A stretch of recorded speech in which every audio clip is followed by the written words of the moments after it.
Jack Dennis. Welcome to our new video, Volume 2 of Tying Flies with Jack Dennis and Friends. I'm here in Central Oregon on the Deschutes River, and we're going to be tying some flies with my friends. We're also going to be talking about fishing them. We're going to be doing a little bit of tying on the stream banks. We're going to have a lot of fun. You know, as a fly tyer, you can become a better fly fisherman. You'll understand the insects better and how to match them. But I want you to join me with my friends for our new tape. Since we're fishing the Deschutes River, it would only be fitting to have a pattern that comes from this area.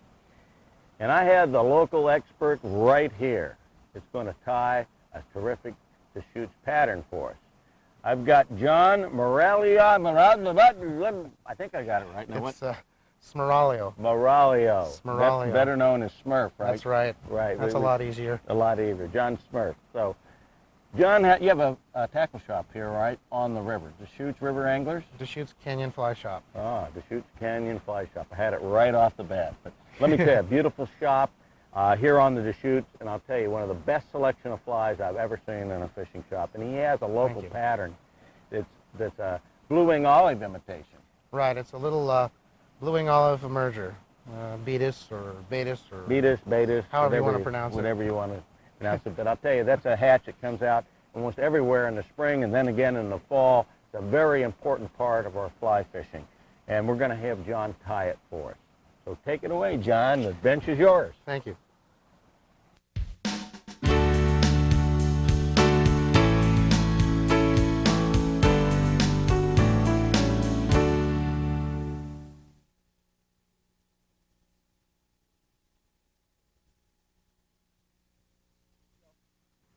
We're on the banks of the Deschutes River, and we're here with John to tie the soft Betis or Betis?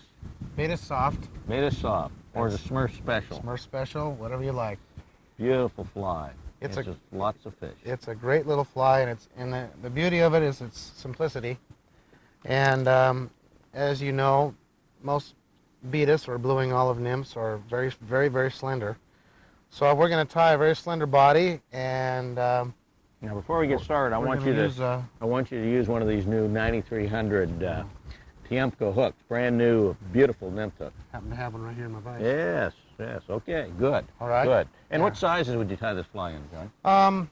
Typically, in the springtime or late winter, like February and the first part of March, about a 16, really. And then good size Betis. We have 3 generations of blue-wings that hatch here in the Deschutes, and it's typically February, March.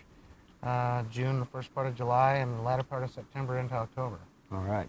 So as the year goes on, you get smaller in size. So we'll tie this in the 16. Makes it a little easier to see, and as the year goes on, you go to an 18 and then a 20.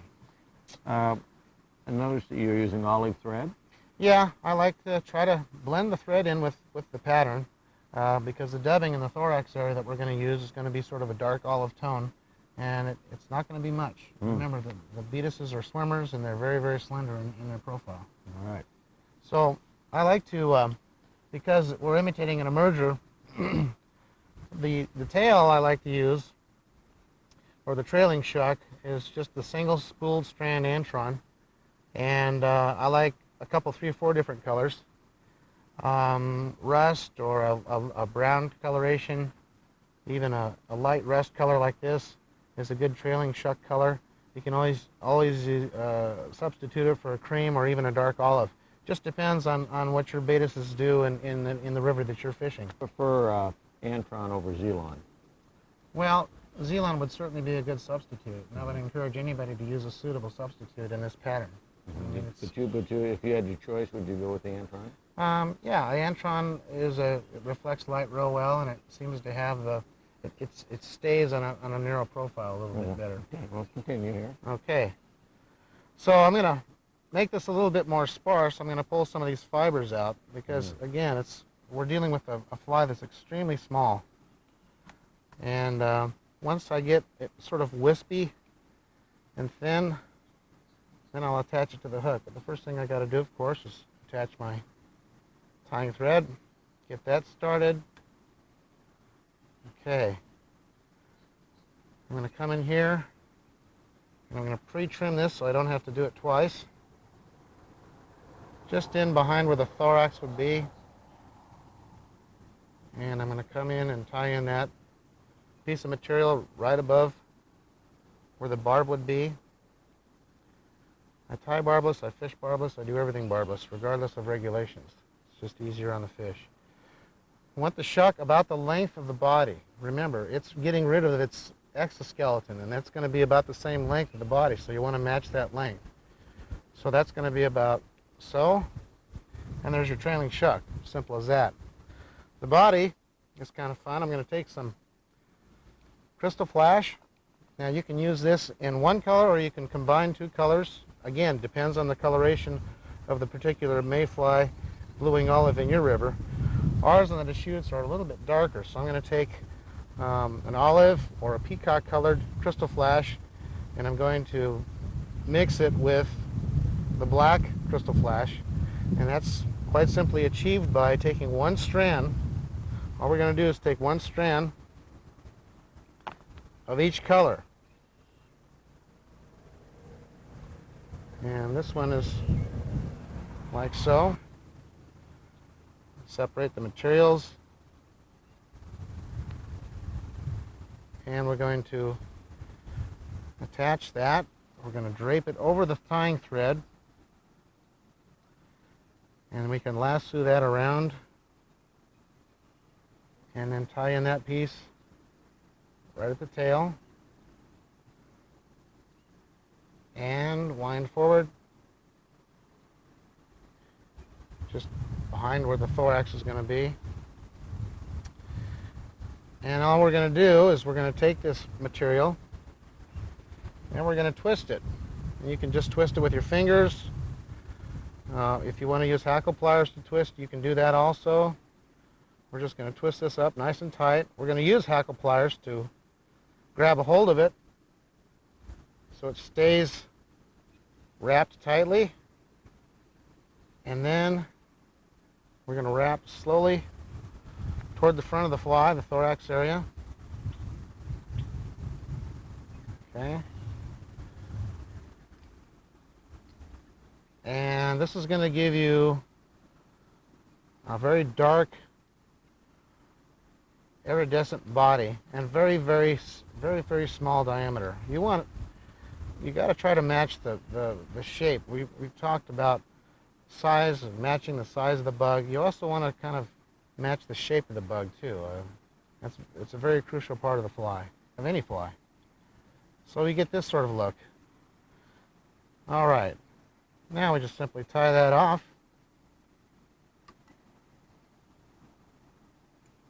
Couple, 3 turns.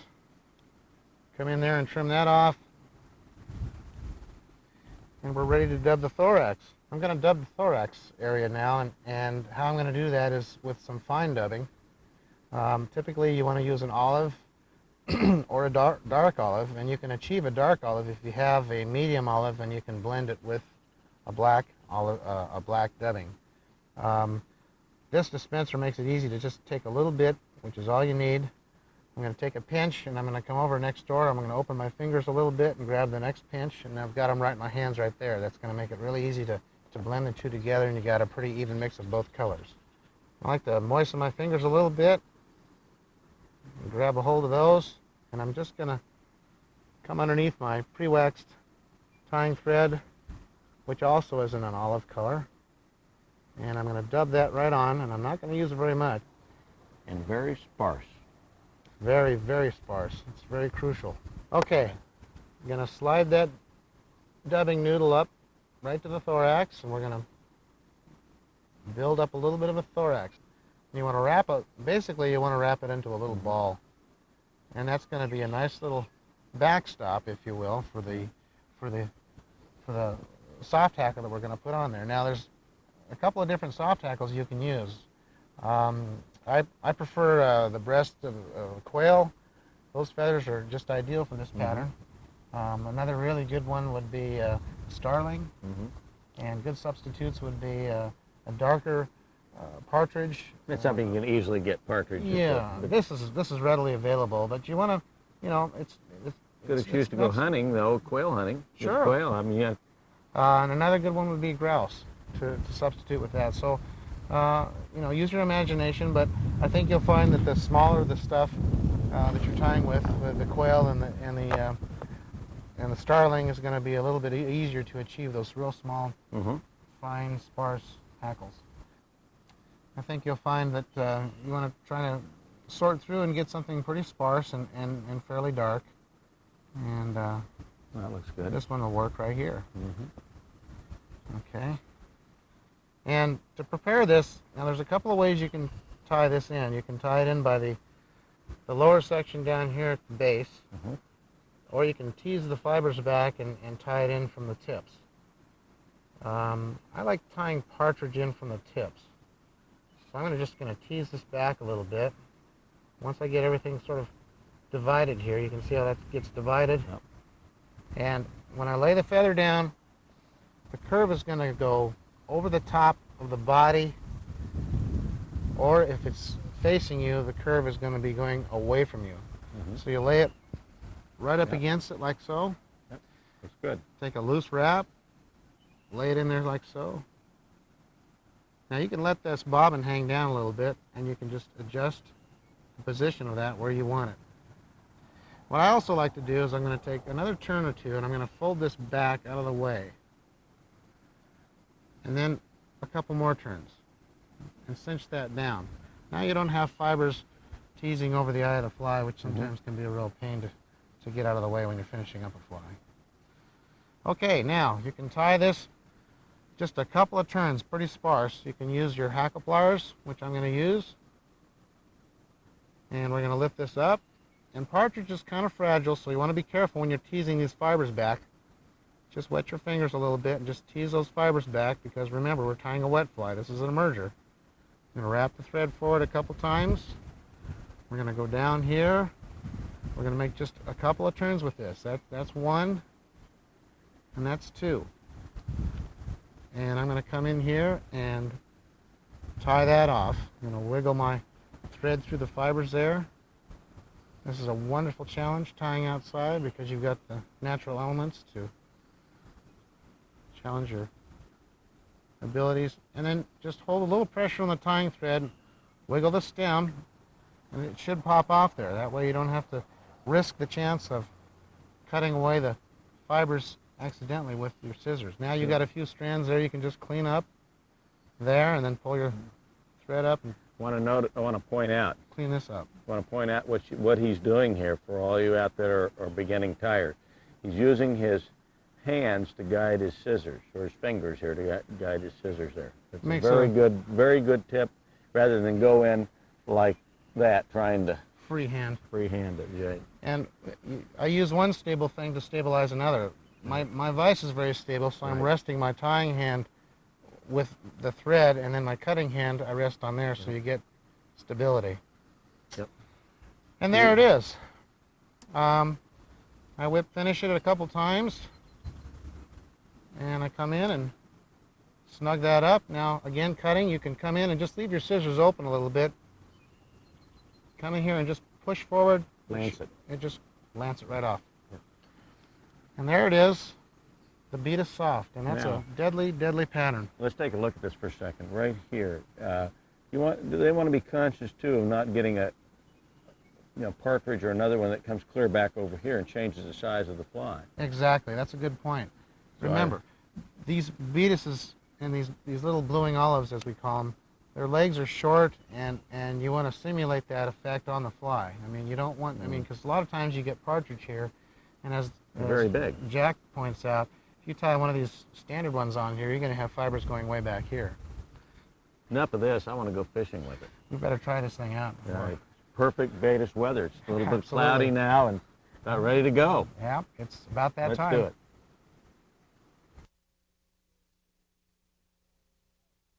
The next fly I'm going to introduce you to is a new pattern. It's called a para-wolf. Yes, a parachute wolf, a divided wing mayfly type imitation. We're on the Deschutes River fishing for the red-sided trout.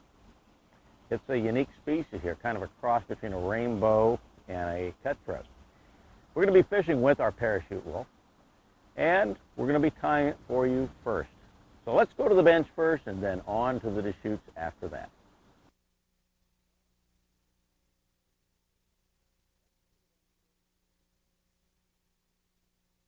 All right, John. Well, I'm going to show you another version of mahogany dun. We're going to tie one of my new parrawolf flies, except we're going to be doing it with elk. I've been tying them with calf body hair, but elk is such a neat material. Not only does it float so well, but it's very visible, and that makes a nice wing.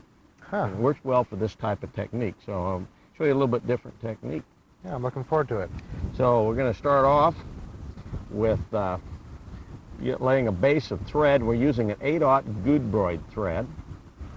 And it's a thread that really adheres well to hair, whether it be calf body hair or calf tail. It's great. Now, we're going to use microfibettes, and I'm going to do a little trick that I do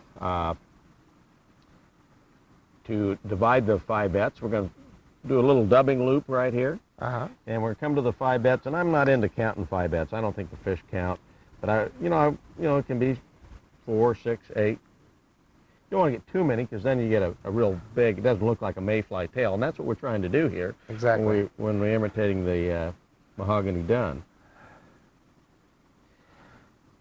And I usually want to have a darker one. It can be the dark dun color, it can be the dark brown. Okay, now these microfibettes you can use, or you can use you can get a little paintbrush and use fibers off of that too. Although those little artist brushes cost as much as buying the fibettes. Pretty expensive bristle brushes.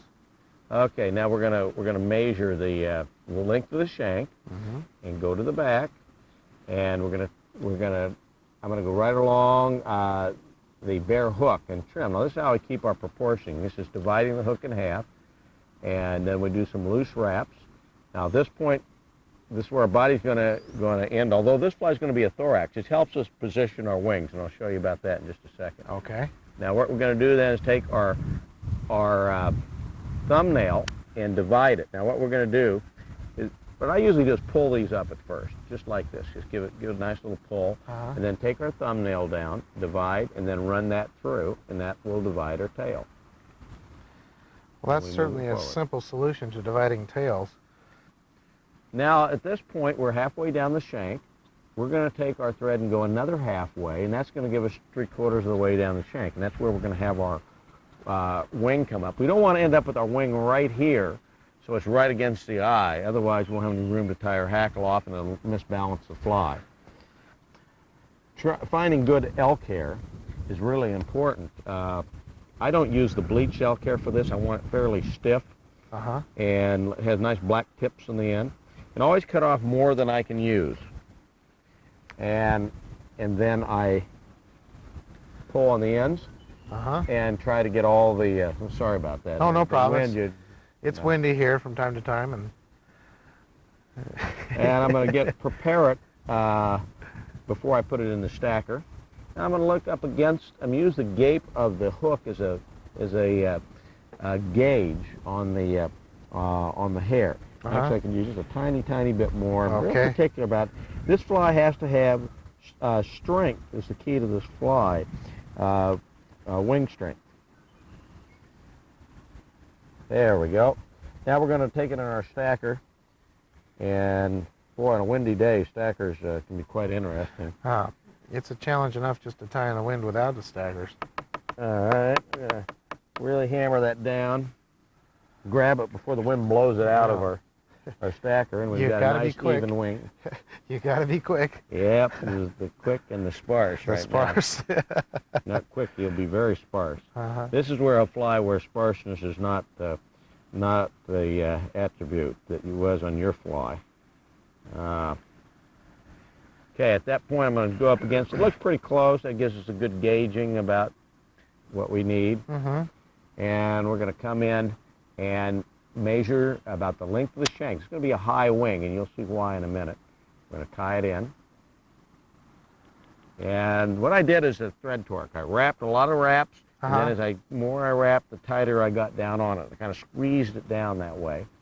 And I'm going to cut it at an angle, because we want to get that body tapered as much as we can.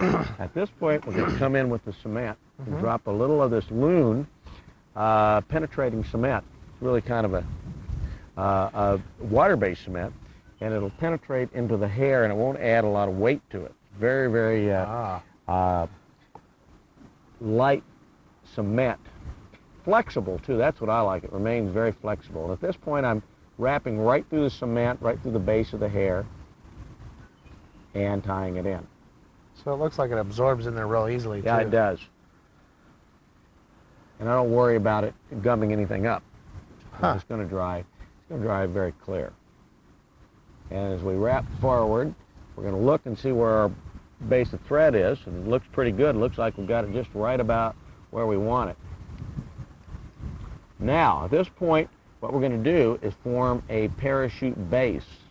We do this by going around, we call this side posting. And I accomplish this with this wide open bobbin, which is a ceramic bobbin by Griffin. And it's got a wide opening and allows us to do this side posting. There are a lot of good bobbins that you can do this with. Also, the Umpqua bobbin has a nice wide opening too, and it'll work well. They're ceramic bobbin. But you don't want any sharp edges, because what you're going to do when you go around it is you're going to push the thread forward. And this way it doesn't slip on you. And if I did this slow motion, it would look like this. Go over the wing like that. Okay. Now, as you can see, we're building up a base here. And we have to have this is where we're going to wrap the hackle. Now, you say, well, that looks like a regular parachute. Well, not yet. It's going to look a lot different. Now, this is how I do. I come around behind, and so I start physically pulling the wing apart like this until I can guesstimate where it's about halfway, half the amount. And maybe borrow a little there until I feel I have it just right. Very important, because that's the balance of the fly you're working with right there. Now, as you can see, I've wrapped just a couple wraps there, and I'm going to switch over and do the same thing over here. So I've now done a kind of an Xing pattern, and we've divided the wings. Wings are now divided. Now what we're going to do, you can see how important it is to stack this so you get the hair nice and even. And we're going to go around that wing. We're going to bring that up just like that. And we're side posting this one. Now, if I had the wriggle that I have at home, I can twist back. And so I can get a better angle on this wing here. I see. And so it's going to be a little trickier without having this. I'm going to have to kind of look at the side and build that wing up. Now, this is important. Now that we do this, we're going to have some thread sticking out here, and we're going to go back around. We're building up some pretty good bulk here. Now, this probably has more bulk than the calf body hair. Now, you could certainly tie, the question is, could you tie this with calf body hair? You certainly could. Now, what I'm going to do is wrap quite a few wraps between the wings here. And this is important. See, I'm doing kind of an X pattern again, even after I've looked here and I've posted the wings. And I noticed that there's no spot here that's open, showing the hair through. Oh, I see. And if you don't, it may slip on you. You don't want to have it slip off of that. Okay. So what we're going to do now is we're going to look at it, make sure we've got a nice base. Looks pretty good. We're going to go back around that base just a few more times. Test it out. Make sure that I can pull it up like that. It looks like it. Because after we fish the fly and catch a few fish, we'll have to at times pull our finger down there to separate it. But the memory in that thread will work out just great. Looks good. Okay. At this point, we're going to use some of the rainbow thread. This rainbow thread's terrific stuff. I use it for winging. I use it for a lot of things, but we're going to use it for ribbing right now. It's very fine. Yes, it's a little thinner than your crystal flash, about half the size. I'm going to tie it in, And then we're going to take some very sparse superfine. You have some right there. And we can add, I've got some more darker brown, and we'll kind of add it with the tan and gray mixture. And we'll come up with I think, a good mahogany color. You know, it's like any mayfly, they vary in color. Even in the same hatch sometimes. Catching materials as the wind blows it away. But you appreciate your flies much more when they're tied outdoors. Again, you know, we're trying for sparseness, but we have a problem. We're going to have a taper. We're going to have a nice, do the best we can to taper that up. You know, we've got that elk hair, which is going to provide some bulk there. But the bulk is really where the thorax is, so we can get away with that. Basically, you're using the dubbing just to color the thread. Yeah. You could probably, on this fly, use the thread, really. But the dubbing helps float the fly. Now, this is important that you build this up in front. That's where we're going to be tying the hackle off. Okay. So we're going to build that up. Now, I'm going to keep an eye on it. I'm used to having mine where I rotate it and look at it. So I'm going to have to make sure that with this crystal flash or rainbow thread, the crystal flash right up through the body, just like that. So you're ribbing the fly with the crystal flash. Yep. And I trim it. And I'm going to back that thread back right up to at that base. It's right at the base there. Okay. Right in front of the base. That's good. Well, that's what we're going to. I'm doing that so that you understand when we get done, we're at that thread. That's where we're going to end. Okay. Okay. So what we're going to do now is wrap it around the base, and we're ready to put on a hackle. We're going to select one of the hackles here. Okay. Now, when I do this, this is why I like the Regal vise. Any of that vise you can lay your hand on to get bracing, and I'm going to brace it up against there, and I'm going to tie that into the base. You can see the stem sticking up, and I'm going to actually tie that stem right into the wing. Trim it. Now I'm going to go back with a couple wraps around it. Now what I'm going to do is I come around here, I'm going to form a little dubbing loop here. And go back around, just a couple more wraps, and then trim one of the sides out. It's just a fast way of getting you an extra bit of thread. And we're going to use that. This is an optional thing, but this hackle going around, even though you're putting cement on it and wrapping it tight, that thread will even hold it in even more. We want to make this durable because you know why, don't you? Oh, yeah. Because we're going to catch a lot of fish. Fish teeth, man, fish teeth. Put some cement. Drop it right in there. And with this wind, we don't have to wait too long. No, shouldn't take long. And we're going to go around that. We're going to go around that. And I made a half wrap.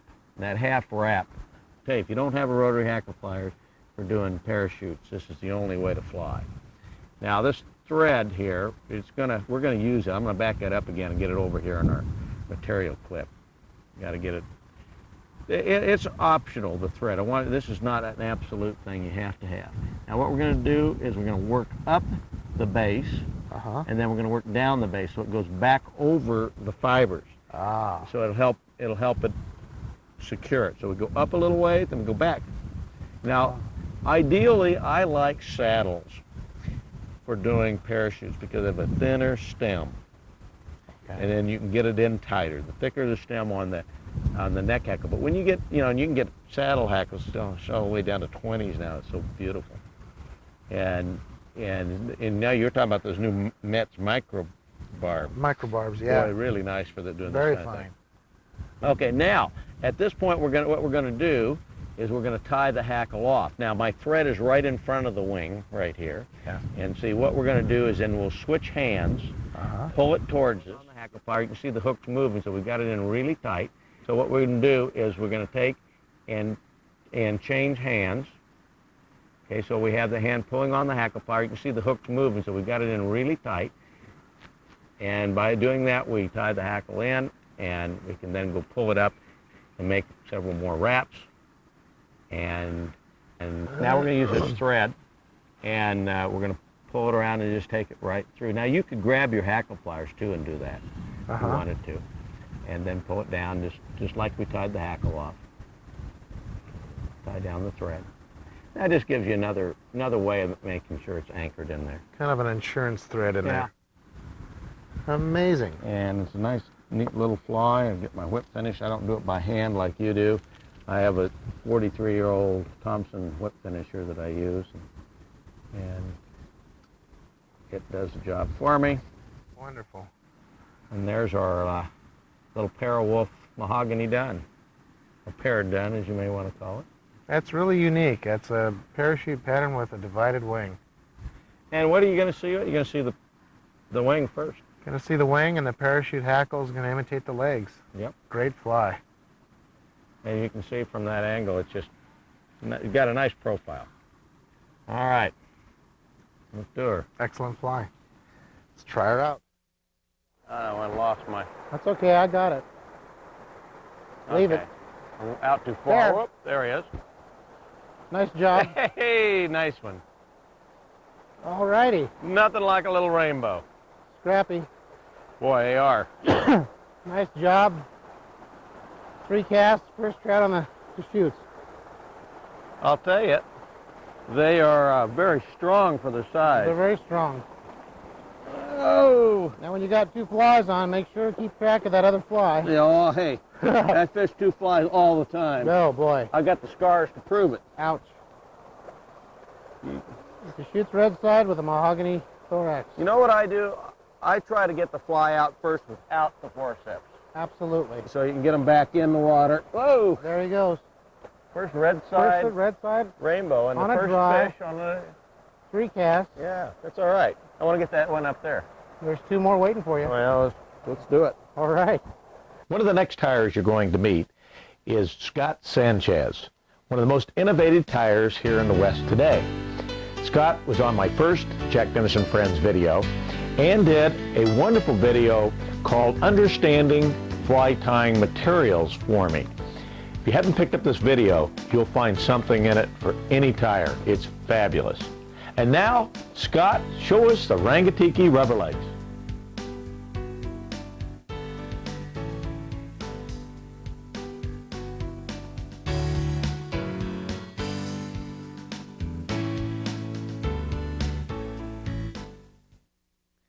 I try a Rangatiki rubber leg stonefly. This is a pattern that me and Jack worked together on. It's basically a rubber leg version of a New Zealand brown stone. It can be modified definitely to match some of the stoneflies in the U.S. I'm going to use a Dairiki 700 in a size 10 for a hook. Their stoneflies a little bit smaller than ours overall. I'm going to weight it down with some 030 wire, so fairly heavy wire for that size fly. Wrap some lead on the hook.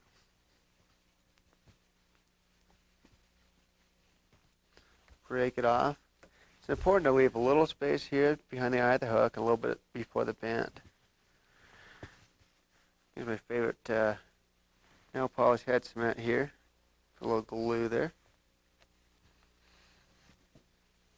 I like to use 8/0 thread on this fly, or I'll use 6/0. It's fairly fine thread, but it allows you to get more wraps in there.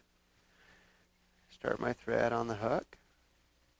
Secure down that lead to prevent it from twisting.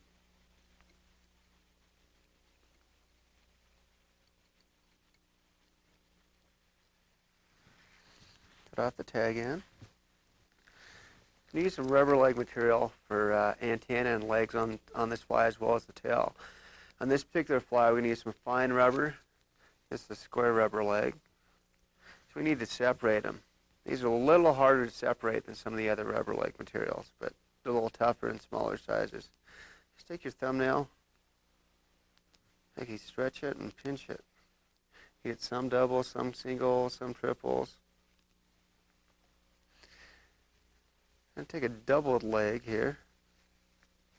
Just kind of lightly open the end up, even those up, and tie them doubled in as the antenna. Lash them right over the eye of the hook.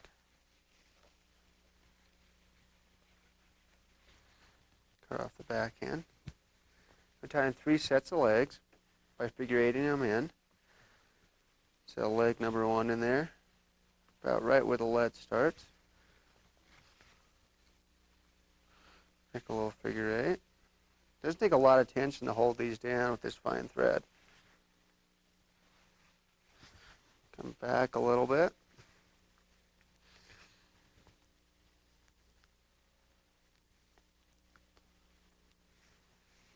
Add another rubber leg, same fashion. Figure 8 it in.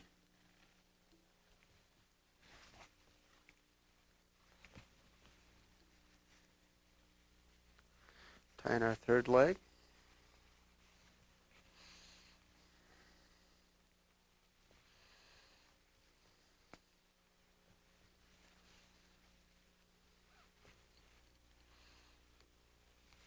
One that wants to go straight there, we've got to kind of manhandle it. There we go. Now we're tying the double piece of rubber for the tail.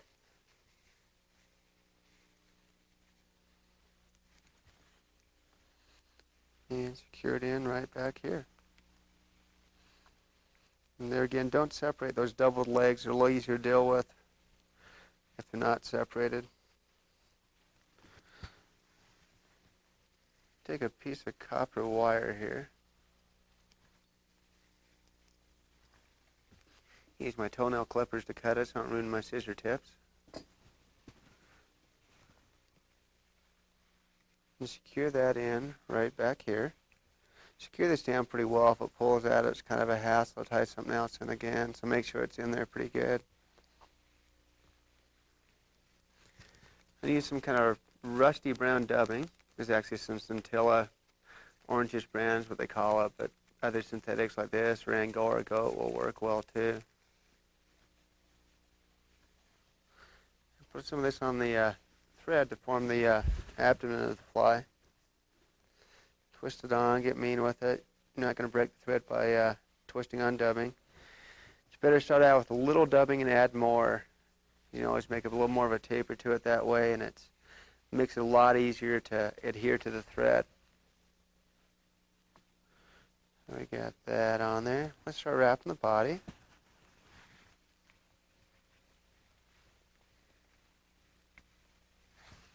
Estimated just about right. Make a wrap in front of the first leg there. We're tying a wing case.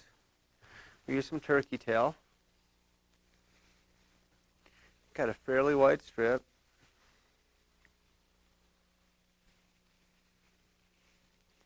Cut it off so it's even.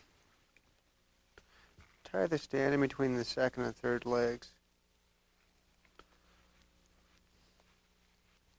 Make a light wrap behind that third leg there. Just wrap back there. I'm going to dub the thorax. A little more of the scintilla dubbing.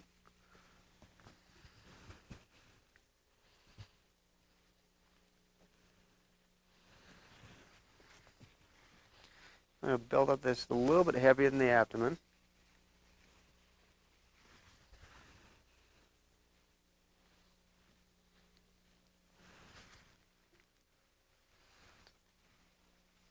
Pull the legs apart there. Make your first wrap through there.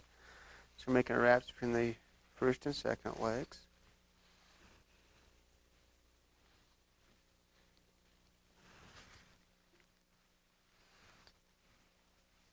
Pull the legs apart there. Make your first wrap through there. So we're making wraps between the first and second legs. Wrap in front of the legs, and I'll kind of smash the dubbing down flat a little bit. Pull our wing case over the thorax area. Drop our bobbin over a couple times.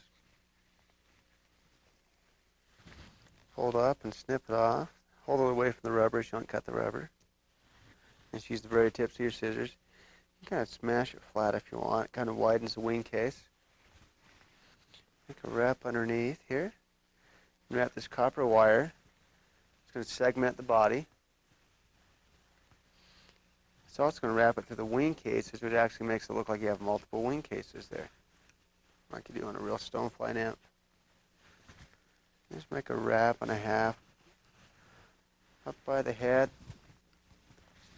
Take them old toenail clippers and clip it flush. Kind of push that down through your thumbnail if you want. Add just a micro to dubbing there. Kind of form a head.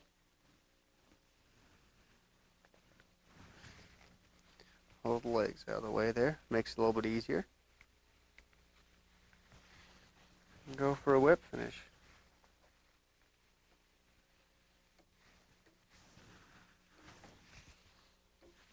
And kind of adjust the legs a little bit if you want.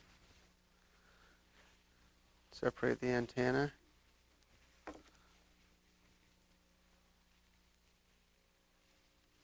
Separate the tail and adjust that a little bit too. I usually cement the wing case on this.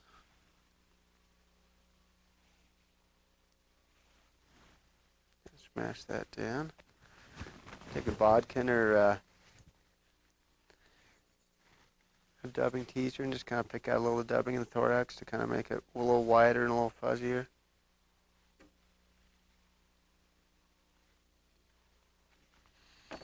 And cement the head. You're ready to go throw that in some fast, rocky water where stoneflies live and catch some trout.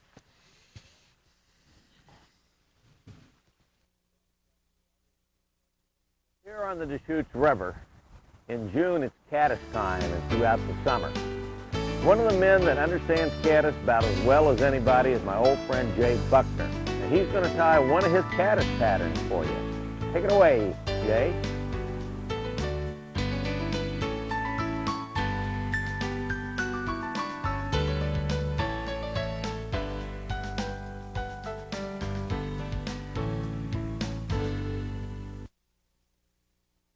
What I'm going to do now is called a dun caddis. It's a fly that I invented in the mid-'70s and has proved to be an extremely good fly. It's fairly simple to tie, and it works very well for a lot of caddis situations.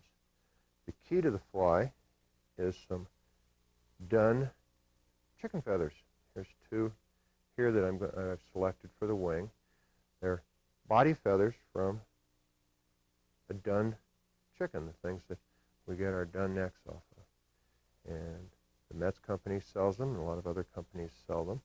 We start by preparing the wing, which will be with two feathers. And I have a hook in the vise here, and this is a size 12 barbless mustad dry fly hook. I prefer to do most of my dry flies on barbless hooks anymore. But we'll start by matching the two, getting the two feathers, the points to all line up and be nice and straight. And we'll start by peeling or stripping a bunch of the fibers off.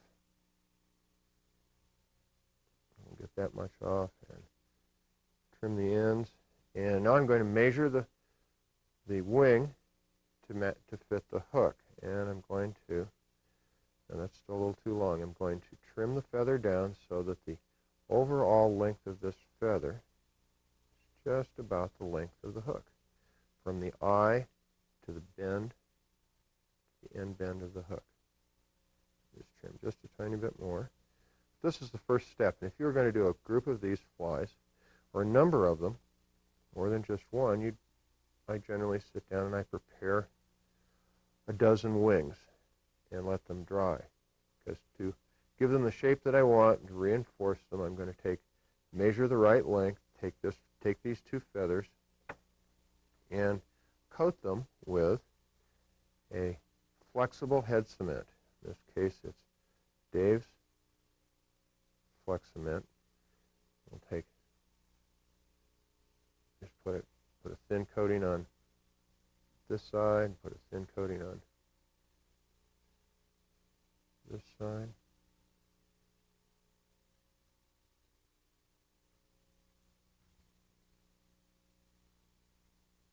And very carefully wipe off the excess without pulling the feather too much. Make it nice and even. Here, I'm going to take that. Now it's all coated and the two feathers are glued together. I set these down and let it dry. Now I can proceed. If I was going to do a bunch of these, I'd set all of them down and let them dry, and then I'd start tying the remainder of the fly. I'm going to use a size 6/0 gray tying thread. In this case, I'm going to make a gray fly, a gray caddis. Depending on the color of feathers we use, we could make tans, blacks, even dyed feathers, and use olives. So we're going to attach the thread to the hook and going to do the body. The body is very simple. In this case, I'm going to use a gray. I'm going for a gray fly, so I'm going to use a section of goose wing quill, and I'm going to use this more gray part down here. We'll just use a section of goose quill fibers, maybe 4 or 5 fibers from this wing quill. Take them off of there and tie them down by the tip. Now, a waterfowl feather, like a goose or a duck, makes a very good feather for a body like this. Now, caddis have very simple bodies on, for the little insects anyway. So a fairly simple body is pretty good. We'll tie this down by the tips. It's not necessarily have to be tapered, but anyway, the goose waterfowl feathers work very well because they're quite waterproof and make a pretty water-resistant body. This is a very simple little body, and all the wing feathers from whether it's a chicken or a pheasant or a goose, you take the fibers and wrap them, it's almost like a little hurl. They have comes out to be segmented slightly, have a nice little fuzz to it. It makes an excellent body material. Now, the body will take up approximately 2/3 of the hook shank, and we'll save the front third to be for the head, the hackle of the fly. So now we'll take our wing that we've prepared, and this is going to lay down right on top of the body. Now, I measured it so that it extended from the eye of the hook to just about the bend. And I want to tie it on the same way so that as it is tied on, the thread will curve it just a little tiny bit so it looks like a nice little caddis wing. Now, by using 2 feathers, I've got one nice little advantage. I have built-in antenna. The 2 feather stems that I had left fairly long extend out the front, and those are the feathers. Those are the antenna for our caddis. Okay, we're mostly finished with this fly. We'll use a dun, blue dun, fairly dark one in this case, rooster feather, neck feather. This was a size 12 hook, so I'm going to use probably about a size 10 hackle. I'm going to make it a little bit oversized, and I'll explain the reason as I go along here. So we'll prepare the feather for wrapping as a hackle. I'll only use 1 feather. We'll tie it down so that it's concave side forwards in a dry fly hackle style. Tie the feather stem down, and we'll wrap the hackle.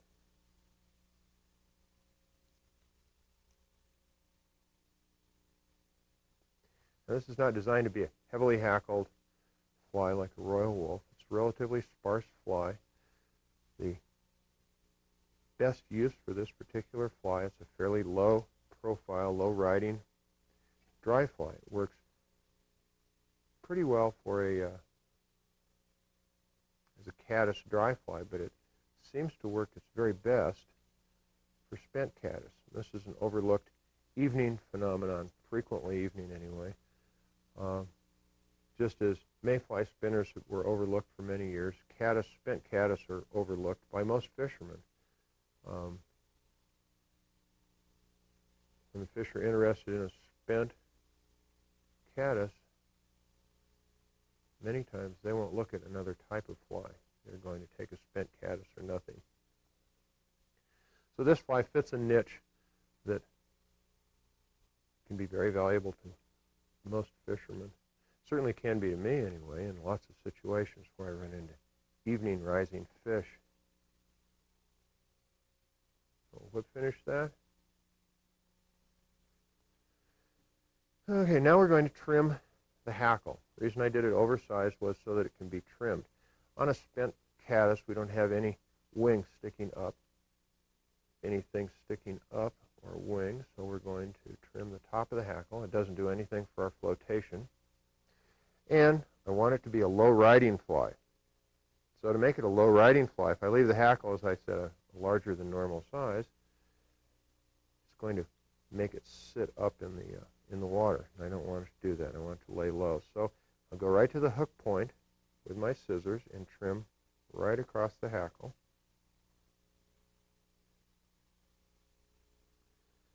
Just right off the hook point. This will allow the fly to ride low in the water, give it a good low profile that the fish will recognize as a spent caddis. Now the antennae on this are a little too long. If you leave them too long, a lot of times it'll make the fly twist, especially if you're using a light leader. So the antennae are a nice little touch, but we don't want them quite that long, so we'll just trim them off. If you fish with this and you find that it's spinning, cut the antenna a little bit shorter. It's kind of about the only guideline I can give you on that. And there we have a very successful spent caddis pattern called Jay's Done Caddis. The next target you're going to meet is a Wyoming fishing guy by the name of Guy Turk. Guy invented a fly called Turk's Tarantula, a fly that revolutionized dry flies in our area. He incorporated rubber legs into a fly pattern that matched a variety of different hatches, and it was a killer. It's now a standard pattern, and it's in the Umpqua line of flies. He has a new pattern. It's called a Power Ant. Take it away, Guy.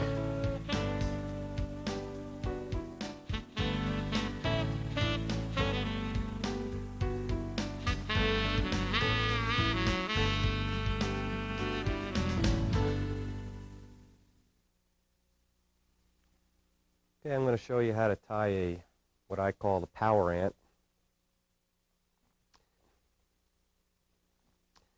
And basically the whole idea of this fly was everybody knows that trout like ants, and ants are very effective patterns to use, but most ant patterns are very hard to see. They don't float well. And my idea behind this fly was to make an ant pattern that A, you could see, B, that would float in more of our turbulent waters that we have out west in our bigger rivers. And that's the concept behind this fly. And it's going to be it's a flying ant, by the way. Now, just for durability reasons, I'm going to use 8/0 thread, and I'm going to thread the entire shank of the hook to start with. And another important thing to do that I think it's overlooked is when you're threading the hook at the eye of the hook, fill in any gap that may exist at the eye of the hook. Some hooks don't have them, some do. If you fill in that gap with thread, you'll prevent that tippet from slipping into that gap and breaking you off, which happens more than people realize, I think. So you go back to the barb of the hook, put 4 turns right there, and leave your thread right there, and we're going to dub the body now. This dubbing I'm using is just a black rabbit fur, and I mixed a little African goat in there to make it nice and spiky. Another good color for this, of course, is cinnamon, because there's a lot of cinnamon ants out there, flying ants and ground ants.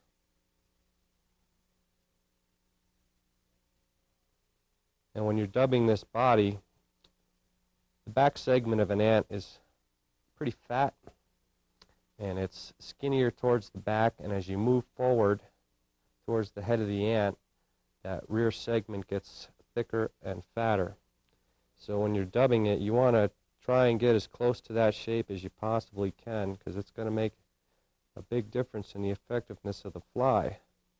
Because if you can get that good silhouette, the fish are going to be much easier to fool. It really does look like an ant. So make the back end skinny. As you come forward, start making it fatter. And you can add a little, if you want to add some synthetic black shiny dubbing into this, that's perfectly all right too. Once you got the rear segment dubbed, next you're going to put on the wing. Like I said, we're imitating a flying ant with this pattern. Those are the type of ants that are much more likely to get out over the water. Plus it gives you an opportunity to use a calf tail wing, which is where the visibility is going to come from on this fly. Pick out the long hairs on the calf tail.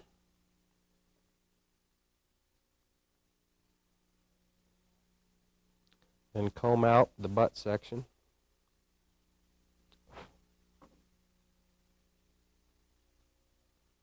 And then stack it.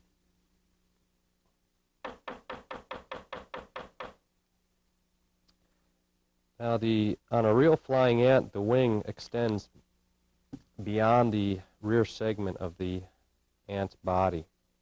So you want to do the same thing with your calf tail wing. And I usually like to make this wing go back to the back of the bend of the hook. So it's going to extend beyond the rear segment somewhat. Now again, when I trim this calf tail butts, I'm going to do it at an angle like so, not straight up and down, because I want to keep the tie-in point with as little bulk as I can possibly get away with. I'll put 2 loose wraps, cinch it down, and then I'll go for it. And the rest of these wraps, you want to keep them real tight and a nice constant tension on the thread as you're winding it around. That's where a lot of your durability comes from, is that constant tension.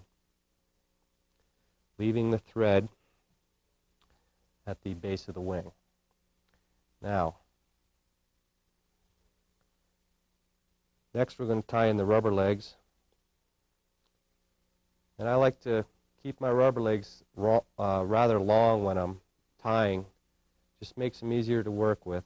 And we can always trim them down later. And we will. But for tying them in, I like to leave them long. 2 loose wraps. Reposition your fingers directly over the tie-in point and just pinch right on those rubber legs and then pull down on the bobbin. And if you let go, your rubber legs should be set right in place. Once they're set, put another 4 to 6 wraps. Using 8/0 thread, it's no problem going a few extra wraps.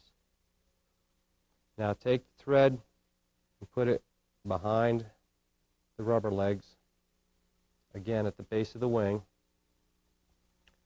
And that's where you're going to tie in your next material, which is the hackle. Where did I put my hackle?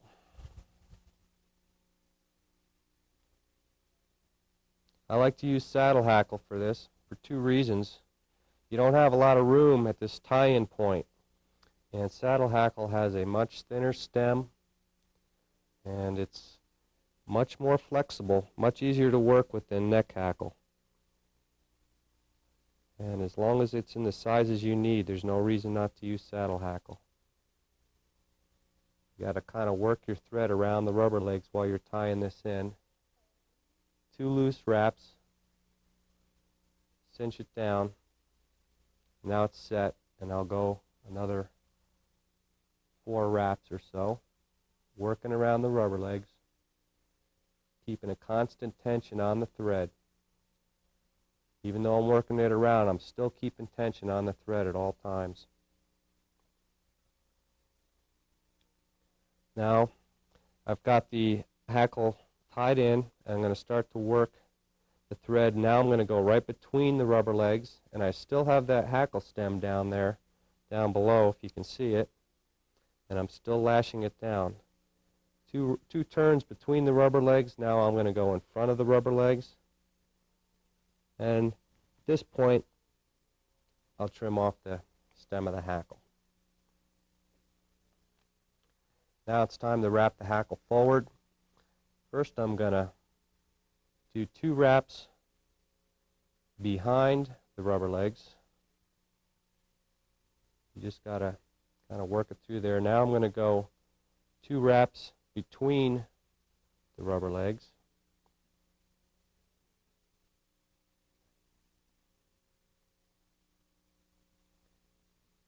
and now in front of the rubber legs. And usually I can get a few extra wraps in front of the rubber legs. That was 2. There's 3.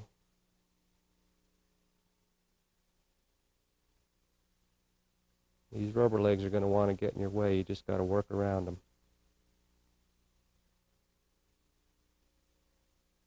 I got 4 wraps in front of the rubber legs that time. I like to have a little extra hackle on there because this fly is designed to work in rougher water. So that extra hackle will give you a little more flotation on a fly that does not have a lot of natural flotation. Okay. Now you can trim off the tip of your hackle.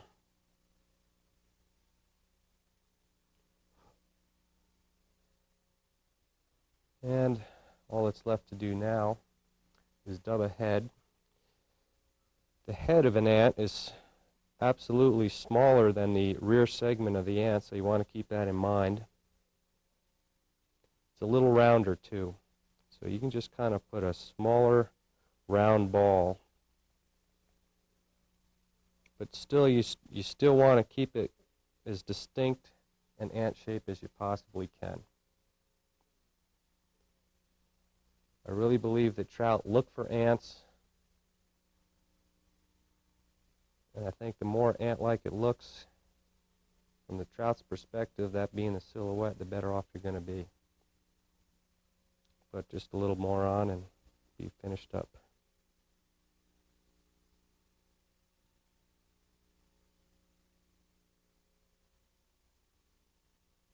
Okay, now it's ready to whip finish.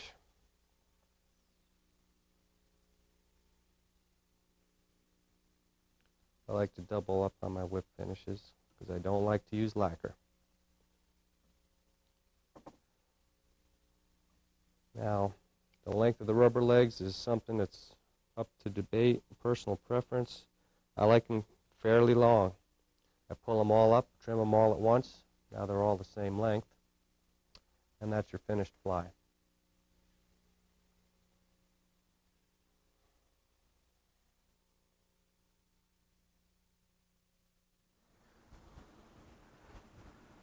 Another one of my friends that we're going to join is Joe Burke.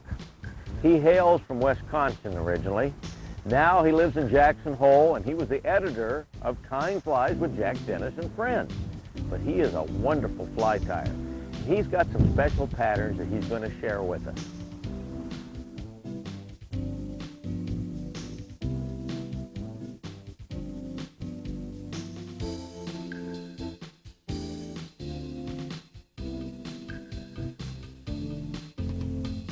There's one pattern that I have probably tied more of than any other pattern, and that's a Quigley cripple. As far as what I have tied these to imitate, certainly I think that the primary thing that they imitate are either cripples, stillborn, or emerging mayflies, in everything from big size 10 green drakes or size 10 or 12 brown drakes, things that people fish on, in our country anyways, over on the Henry's Fork, in the month of June. And this, I think, is probably, in my opinion, the best pattern for those particular hatches.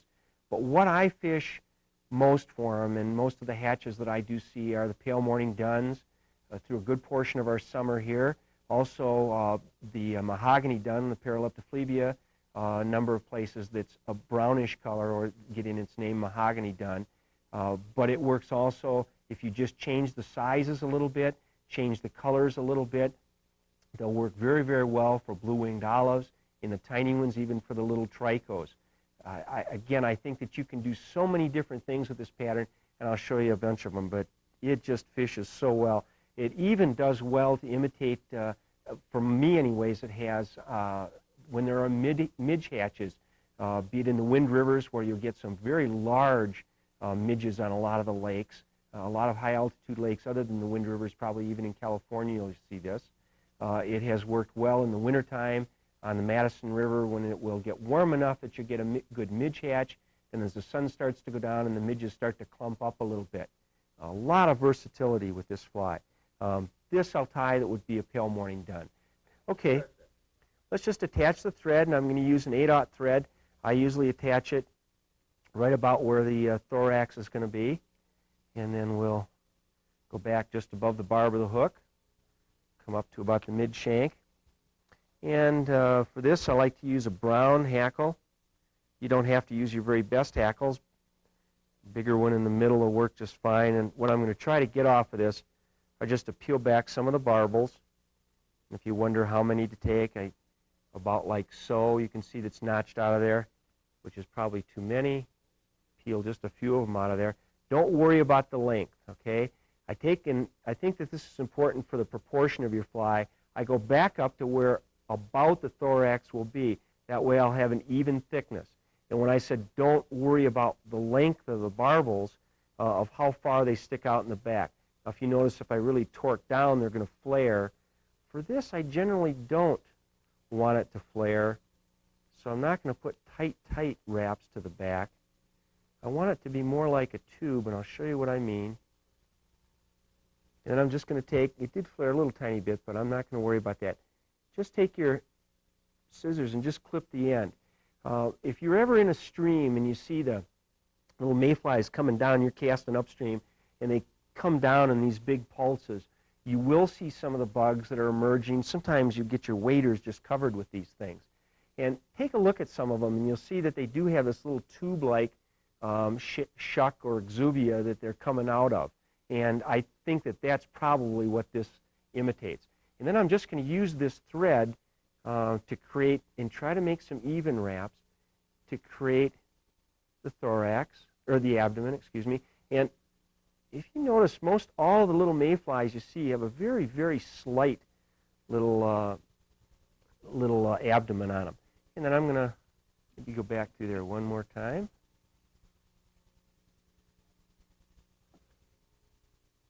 When you're at home in your own tying room, your lights are just about exactly right. And that's about all you need to do. And again, I generally put just a single little hitch in on a lot of these steps. It makes the fly a lot more durable. And if you're tying commercially, I think that people are happy to get flies that last more than one fish or one bush behind you. And certainly when I'm fishing myself, my own flies, I like to do that.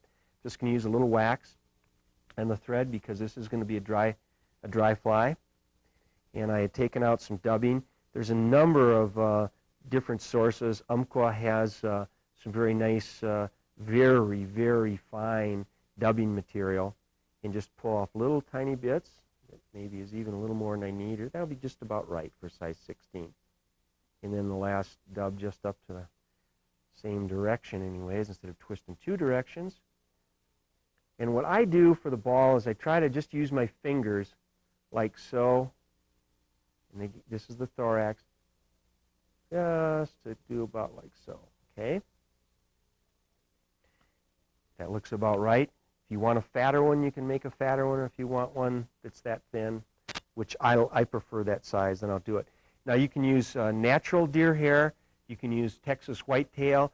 If you notice, most pale morning duns that you'll see on the stream do have a very pale morning dun sort of a color to their wings. So I'm going to use a lighter color, and I think this is maybe a Texas whitetail body hair that I'm using for this one. And just knock out a bunch of the little fuzzy stuff and the short stuff. And that's probably going to be more than enough, but after we stack it.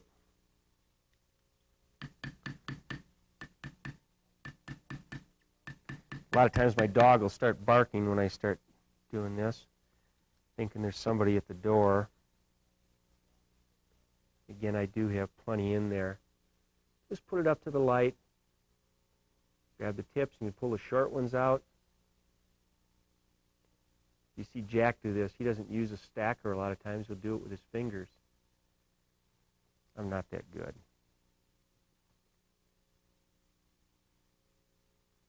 And then again, I think I probably have plenty there. Take a few more out.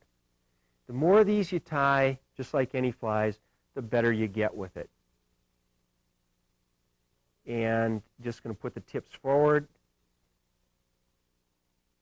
If you put it in a little long, you can pull it back a little bit. That's probably going to be just about right. You can take your fingers and kind of wiggle it into position there. Make a few wraps in front of that.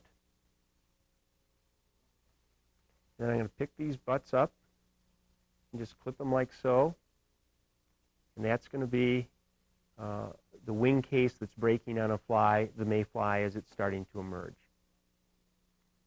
Then we'll grab a hackle. In this case, I'm going to look through here and find one that's going to be for about a size 16 what I'm tying.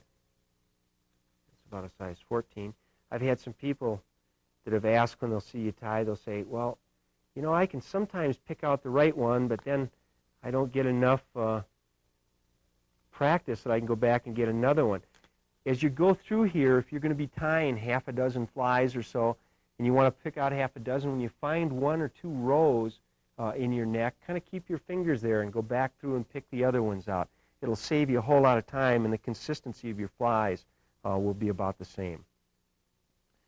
If your fly tying bench looks like that, it looks like mine, stuff all over the place.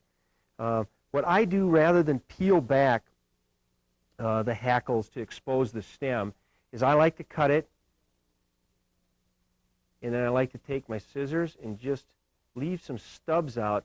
That way, when you attach it, it does not pull out as you start with your hackle pliers to hackle your flies. I think it makes a big difference. I'm sure a lot of people have done that. Jimmy Nix is the first I saw do it. And regardless of whether you're working with tiny flies or great big saltwater flies or bass bugs like Jimmy does, it works just fine. I'm going to take and put the shiny side towards the back. Just attach this like so with a couple of turns. Come up to the front. I don't know how well you can see this from there, but I'm going to try to get that little stub bit out of there. Again, take my little hackle pliers here. Attach it. Hold on to it maybe a little bit better. A little fly like this, 2 or 3, sometimes 4 turns in the back, depending on what size you're working with. Some of the saddles that you get now that have these incredibly long, consistent numbers of barbels on the stems, you can tie a lot of flies with exactly the same one. Now, you can use very light colored hackle if you like for this.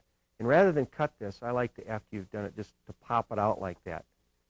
Take your fingers and preen those little fibers away from the eye. We're going to whip finish it. You can use a lighter colored hackle if you like, and I do oftentimes for a pale morning duns. But other times, I like to use, let's do one more just to build up the eye. That 8/0 thread didn't give much of a head to that fly. There we go. We can trim that. Trim a couple out of there, but we had caught them with the thread, so we're going to stay put. Anyways, sometimes I'll use a very light colored hackle, but I also like to use dun hackle, especially the real metallic dyed duns that are available from Spencer and some other places that I've seen.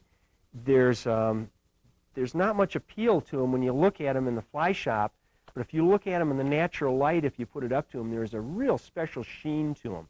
And I think it does make a difference on these flies, especially on tough fish that have been fished over a whole lot. And then just preen this out a little bit with your fingers. It looks real nice. When you fish it, just take either a very watery sort of a silicone fly dressing, which I prefer on tiny flies, or you can use some of the waxy sorts of things on the larger flies. The little silicone keeps this stuff from matting down quite so much, and they float just fine.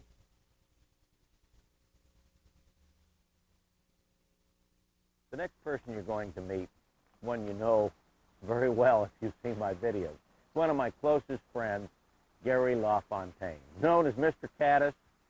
But we're not going to do a caddis right now. We're going to do one of his twist nymphs, a pheasant tail, a great little mayfly pattern, and as always, in Gary's own unique style. So let's go to the bench with Gary LaFontaine.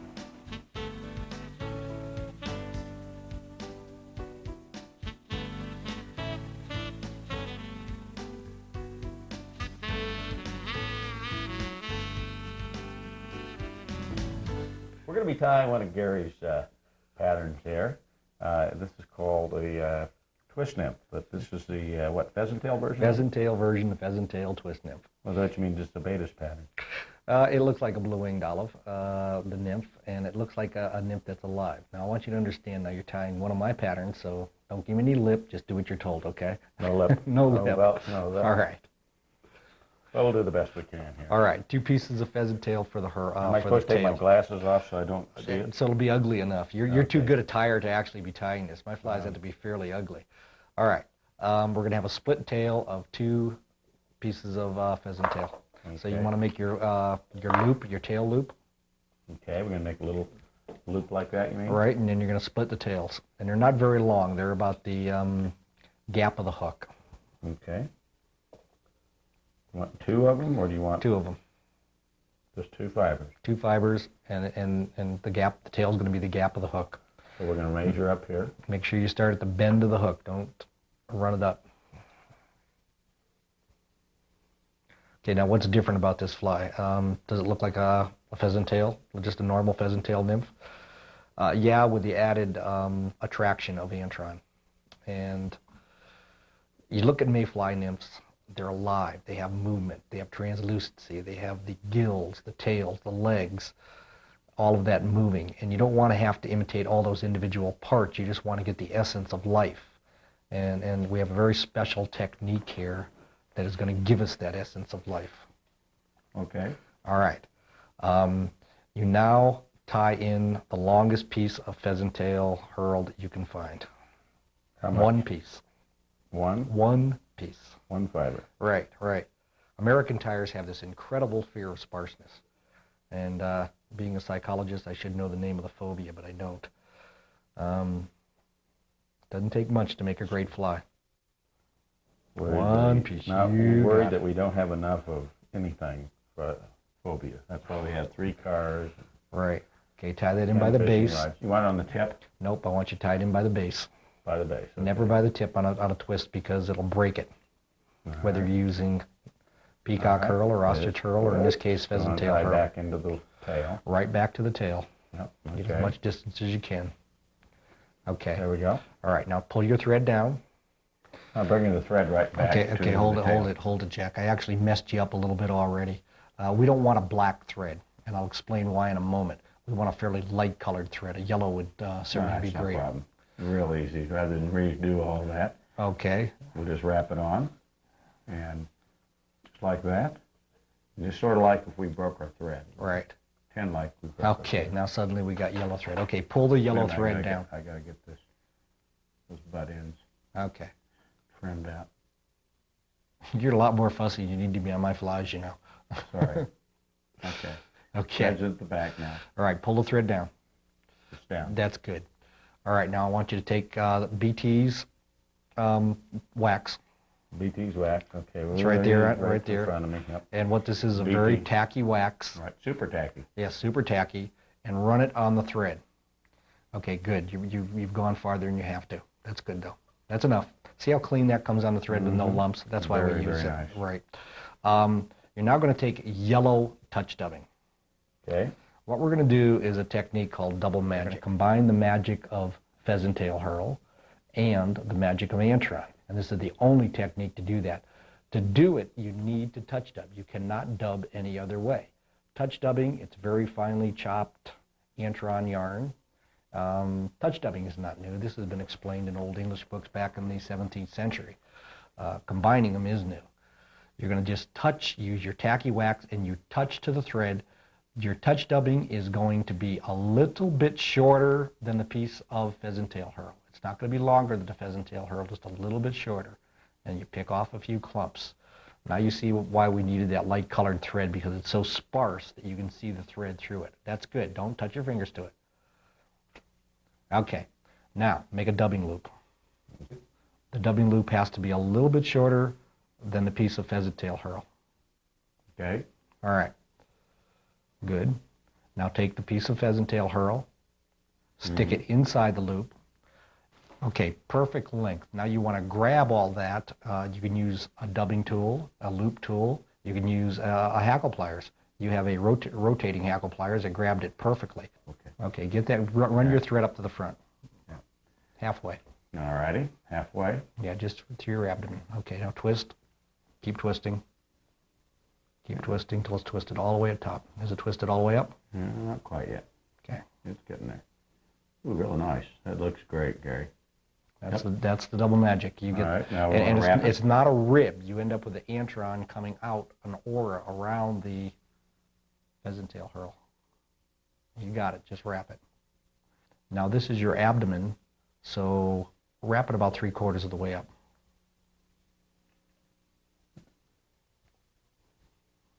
See, we got the pheasant tail, which is Okay. obviously a great material, obviously a great Baetis nymph.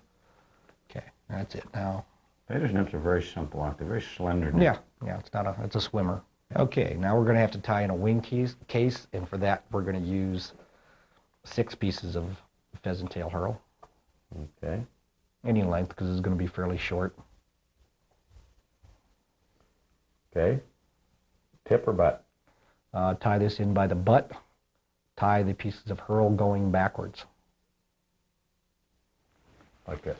Exactly, and we're going to pull those over in a wing case in a moment. Like that. Right. You're now going to touch dub again, except Okay, you're going to so I touch need dub. wax. You need wax, but you're going to touch dub with the olive Right. instead of the yellow. Well, that wax goes on nice. Because this quick fingers touch dubbing available through you or through Umpqua. It's available through Umpqua. It's in all great fly shops. And this is what it looks like. Exactly. Okay, now the touch dubbing, Whoops. you control. See, your fingers Yeah. are too close. Well, I was holding on Right. to the other. Right. Take it and remix it. Now you control how heavy this goes on Oh, by that's how going on pretty hard you hit it. Hit it good and hard. There you go. You're done. Now you just wrap that as your Okay. thorax. And you want to build it Yeah, up? you want to build it up. You want it to be fairly thick. Now, I can pull some of that if I have. You don't have to. Now this is going to be thick. Okay, leave a little room there to put our case down. Okay. Ooh, I like the looks of this now. And clean off the excess, which is easy to do with touch dubbing, by the way. Just take your finger and along the thread and just pull off anything Well, extra I you like have. a little of it hanging out there too. Now take your wing case, your pheasant tail hurl, tie it off. I'm pulling it forward, tying it off. All right, exactly. You want to wrap under. You want to wrap under the hurl a couple times. Right. We're not going to trim this off perfectly flush. You're going to leave you're going to leave the stubs hanging out over the eye, so you can put your Right about there. right about there. You got it. Always cut and then go down a little bit. That's farther. good enough. Good enough. Okay. You got it. Now just tie in a now whip finish it, and you got the pheasant tail twist nymph. Yeah, I know you use your fingers. I like the cleaner approach. Right. This matches the nymph of the blue-winged olive or the Baetis in the spring right now in the Green River. This is a proven killer. A lot of people use this fly in this river, and they do absolutely fantastic this time of year. Oh, looking good there, Gary. A little bit of shine, Yep, I like it. and brightness always helps. One of the things you got to watch doing these wing cases, and one of the reasons you have me wrap underneath it like this, is so that nothing gets in that eye. Right. When you tie these small flies, and this is a Baetis, it's going to be 16, 18, 20s, all the way 24. Right. It's hard to get a leader through there anyway without having some material in it. Exactly. You don't want any crap built up in there. I've just noticed that it stopped snowing. The sun's trying to break through, and I think it's time that we take these flies out for a spin. What do you think? I think we better get some horse liniment. You're going to be catching so many fish, your arms are going to be sore. Oh, gosh, I'm ready. All right, let's go get them. Thanks for spending the time with us. Well, thank you for doing the tying. It was a pleasure. One of the next individuals you're going to meet is somebody I know very well. In fact, he's worked for me for over 24 years. His name is Bruce James. He's a great writer in his own right, winning many awards, but he's a fly tyer. He's taught fly tying classes for over 30 years. He's a wonderful individual with some great ideas. Let's join Bruce at his tying bench.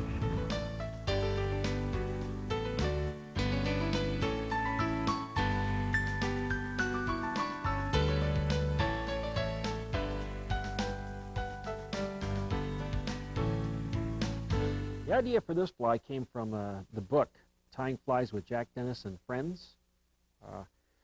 I had tied a pattern there called the black-legged water walker, which I invented years ago for the Snake River. This uses a 710 Dairiki hook. This right here happens to be a size 10. what I did is I just modified it and made it a little easier for a lot of people to tie. The other one wasn't quite as easy as this one is here. This is black closed cell foam. I'm going to cut a little piece of this.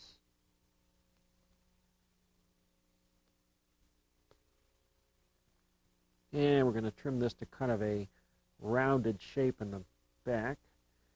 When you get this thing tied, this thing kind of looks like a spider or water bug. In fact, that's the reason why I called it Bruce's water bug.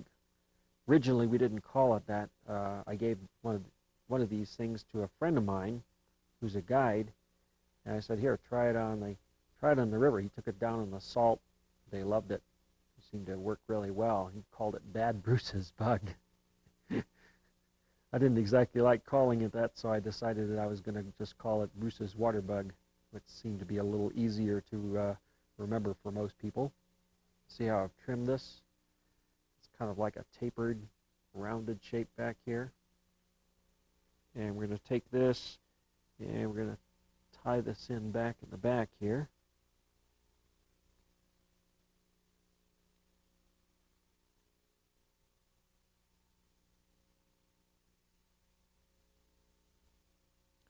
Nicely.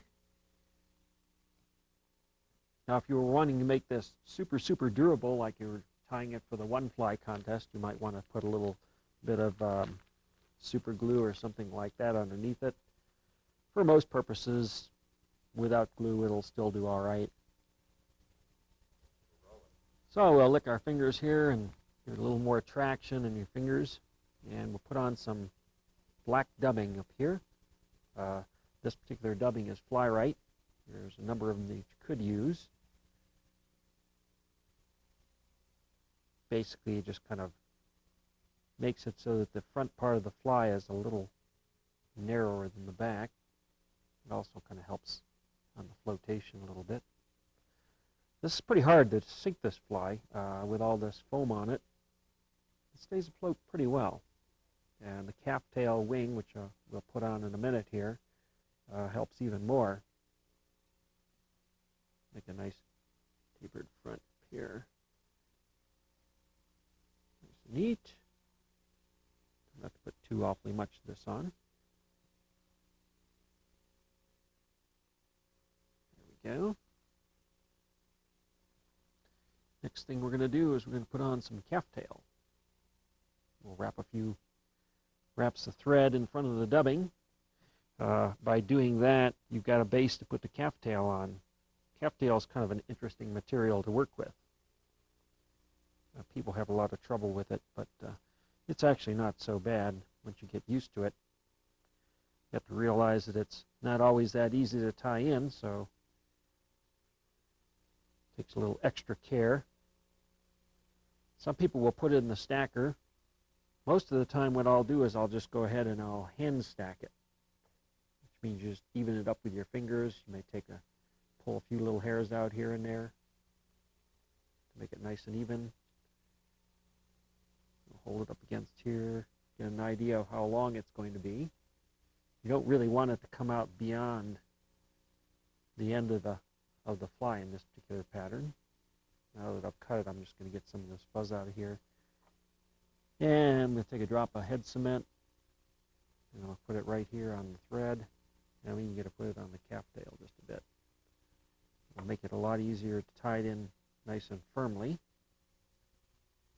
Take a loose loop and put around there, and here we go. Just like that.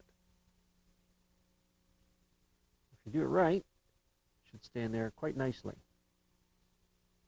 I'm going to come up to the front with this so we can make a base of thread to form our head. The head of this fly is deer hair or elk hair, depending on which you care to use. Some of it will depend on the size of the fly you're going to tie and the texture of the hair that you get a hold of. If you get real nice, even hair and the fly isn't too awfully big, you can use deer hair. If you're using hair on a really big fly, I would suggest to probably go ahead and go with elk. I cut out a bunch of it here. And I'm going to use this nice handy dandy little mustache comb here, which Some of us may have, and some of us may not. If you have a friend who has a mustache, you maybe can steal his comb from him or something. Get this nicely evened up. If it's got a lot of hairs that are not even with the tips, you'll end up with this thing looking pretty ugly when you actually create the bullet head. I'll reverse it in my fingers here. Bullet heads are a lot of fun to tie. People really go nuts with these things because they're just difficult for most people to deal with. I'll hold it on. I'll make a couple of loose wraps with the thread here. And there are several different ways that you'll probably see in tapes of tying bullet heads.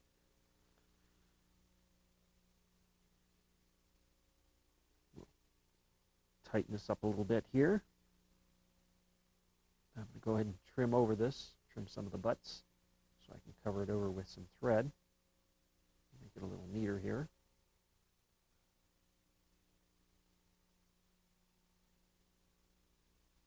I want to come up pretty far with this. You need to feel where your eye or hook is, so you can come up just a bit beyond the eye, behind the eye here, and then we'll come back and come to right here, because now we're going to form what's called a bullet head. I'm going to flare this around the eye here just a bit. This is a bullet head tool. It's real handy for tying these things. Pull this back like this. You see how nice and neat it makes a head here? And we're just taking a few wraps here. Stray fiber. Now I'm going to take this, turn it upside down, and I'm going to go ahead and trim the collar off the bottom. We're not too far from being done with this little critter. I had phenomenal success with this fly this season. We had a lot of people who tried it out who had never even seen anything like this before, and there were some times when nothing else was happening and the fish were just coming up all over the place just to kill this thing. I'm not too sure exactly what they thought it was, but whatever it was, they sure liked it. So we got two pieces of rubber leg material we're going to lay on top of the hook here. We're going to make a nice couple of loose wraps, 2-3 loose wraps. The reason they're loose is because I'm going to move these things around. Just kind of pull on them here, move them around to the sides. You can kind of rotate the vise here. So what's so nice about having these rotating vices, you can kind of see what's going on. I'll hold these in place as I make a few tighter wraps.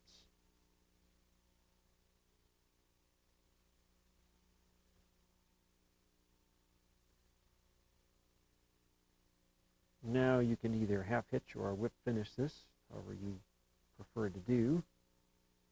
If you've got the right kind of whip finish tool, I suppose you can whip finish it, otherwise you may be half hitching it.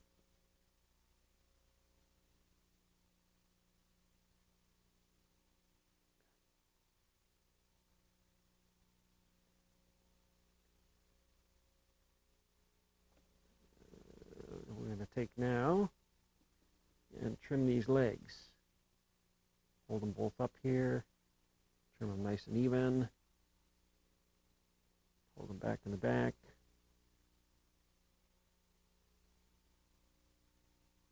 and trim them even there. You don't want them real short because if they're too short, you don't get the action on the legs. Now to finish this off, you want to make it a little bit more durable. Take a little bit of head cement and just dab the head with it here. Come back here to where the legs are tied in and put some there too. That'll help give that head a little bit of durability. There it is right there. You can see the shape of it. It's got kind of a rounded shape behind. Almost looks like a spider on the water. It's a pretty interesting fly. I'm not too sure what the fish think it is, but they sure do like it. The next pattern you're going to see is done by my friend Mike Lawson, another one of the traveling fly fishermen like Gary LaFontaine. For over 11 years, we traveled the country tying flies and giving seminars. And Mike always has a new pattern up his sleeve. Well, you know, he's on the Henry's Fork River. You're in a better place on the earth to test fly patterns and develop fly patterns. So let's go to Mike and look at what he's got off the bench for us.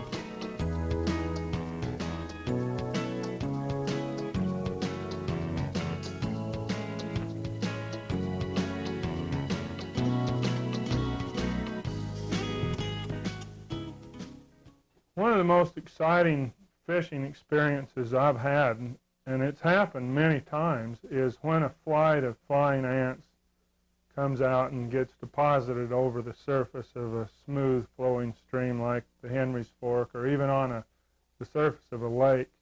And the fish seem to just go crazy over ants. And other times you might not notice ants unless you sit down on the bank and take your little seine and start seining the surface, and I can just about guarantee you that about any day of the summer you're going to pick up a few ants. It's really surprising how common ants are on the water, and for that reason fish really get after them. And you're going to need some ants if you want to really have the appropriate selection of flies for most situations. So I'm going to show you how to tie one of my favorite ant patterns, and it's real simple. We're just going to use a little dub body, and we're going to put a wing on the ant. Generally, I prefer winged ants because when you get into a situation with an ant flight landing on the water, the fish are not going to take the ants unless they do have wings in most cases. We're going to use just a standard dry fly hook. It's, again, the TMC Model 100, which is a dry fly hook I use for most of my flies for spring creeks because it has a little wider gap and a very fine wire. And we're just going to tie our thread on here. This is a super fine midge thread. It's a 8/0, still very strong. And we're going to use some dubbing, and this is a super fine dubbing. You can get a variety of colors of this. It's a synthetic dubbing, and for this one I'm going to use kind of a cinnamon color. You can even use a little bit more of an amber, and then you're also going to need some black ones. Those are the two colors that I find most common on most of the streams that I fish, are black-bodied ants and also ants that have a cinnamon to a amber color. We're going to start out tying the abdomen of the fly, and we're going to tie this fat. And the one thing that I'd like to suggest is that even though you're going to tie the abdomen really fat, still get in the habit of dubbing very fine. And then you can just wrap the dubbing over itself and shape the abdomen to whatever shape you want. One of the advantages of dubbing very thin is that the thread will give the fly a more translucent look. It'll show through, especially when the fly gets wet. And in many cases, I prefer to use a little bit lighter dubbing over a dark thread, as I'm doing in this case, with a dark brown thread and a kind of a light cinnamon dubbing. Now we're just going to start wrapping the abdomen, and with an ant, don't be afraid to wrap down about halfway down onto the bend of the hook so that you get that shape the way an ant would really look. And I'm just going to build this up, building up a nice plump abdomen on this ant. Now I'm going to need just a little bit more dubbing, so we'll add some. And you'll find that it's a lot easier to add more dubbing than it is to take the dubbing off when you've put too much. That's a rule that I don't want you to forget. On all flies, it is use a little less material than you really think you're going to need, because you can always add more, and that'll keep the fly from getting too bulky. Now that's about where we want to be with the abdomen. And I'm going to use two materials for the wing. First of all, a little bit of Zelon yarn. Zelon, or you can also use Antron if you want, but the sparkle really helps to add a little bit of life to this fly. And this yarn comes in a pretty good sized clump, much more than we need. So I'm just going to pull some of these fibers out. You only need maybe 8 or 10 fibers. And I'm going to anchor this in right in the middle of the hook shank. And then I'm going to double it back, and that'll secure it so that it won't get away, so that it won't get pulled out. And then we're just going to cut this, and I would extend the wing on a flying ant about a gap length past the bend of the hook so that it extends back a little bit. And then to get an even more realistic effect of the wings, I'm going to use some CDC feathers. CDC stands for the French word cul de canard, or often called duck's butt. And this material works real well, especially for wings. It's got a natural oil in it. In fact, the CDC feathers, there's about a dozen of them that just encircle the little oil preen gland on any bird, but especially waterfowl, right in this area. And I'm fortunate enough to have a pretty ample supply of mallards and other ducks real close by the house here, so I get to collect my own CDC. And the stuff you get off the wild ducks is a lot better in most cases than some CDC that you buy. You want to really look for good quality CDC feathers that have a lot of mass to them. Some of them are just so thinned down, the ones I see in the shops, but that they're really not appropriate. And I have 2 feathers here, and what I'm going to do is turn them with the curvature facing away from each other and measure to get the tips even.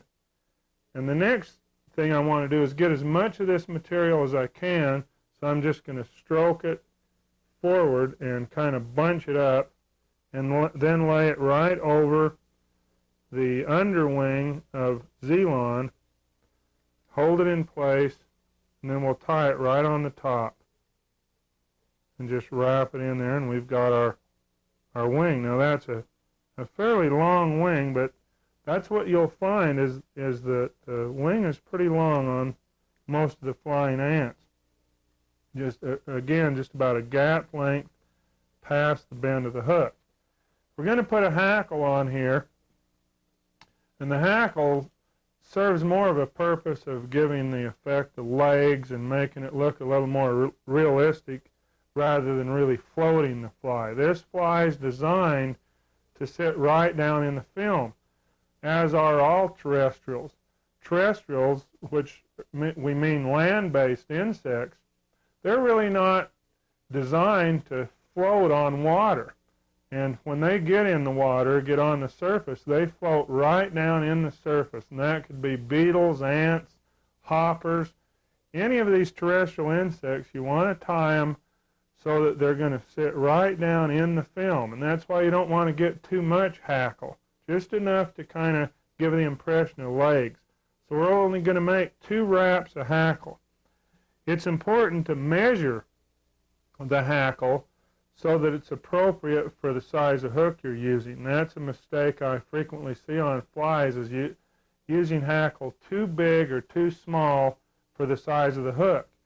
And I just keep a little hackle gauge here on my vise, and that way I can double check by just wrapping the hackle around the little post and checking it, and it does say that it's size 14, which is what I need. So then I'm going to cut most of the base of the hackle away that has a lot of webbing in it, so I get some good dry fly hackle, and then just tie it right on the side of the hook, and we'll make 2 wraps right in front of the wing.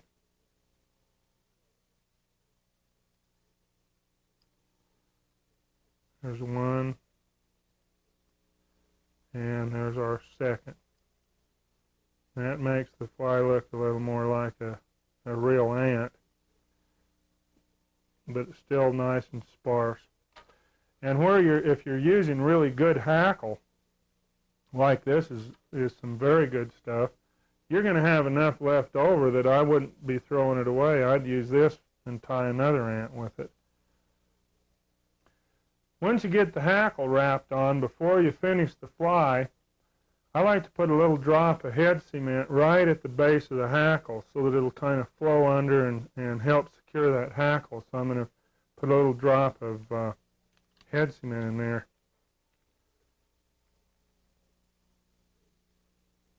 Just kind of enough to let it flow under. And now all we've got to do is add a little bit more dubbing to kind of build up the head. But we don't want nearly as much as we used back on the abdomen. Just a couple of turns now of this thin dubbing.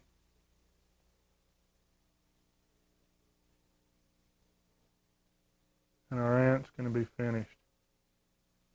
Very simple flies. Most of the terrestrial flies that we use are simple to tie, but that doesn't mean that they're not important.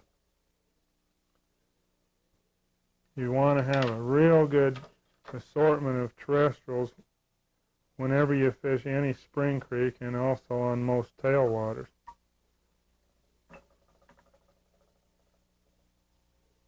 That looks like a fish killer right there to me.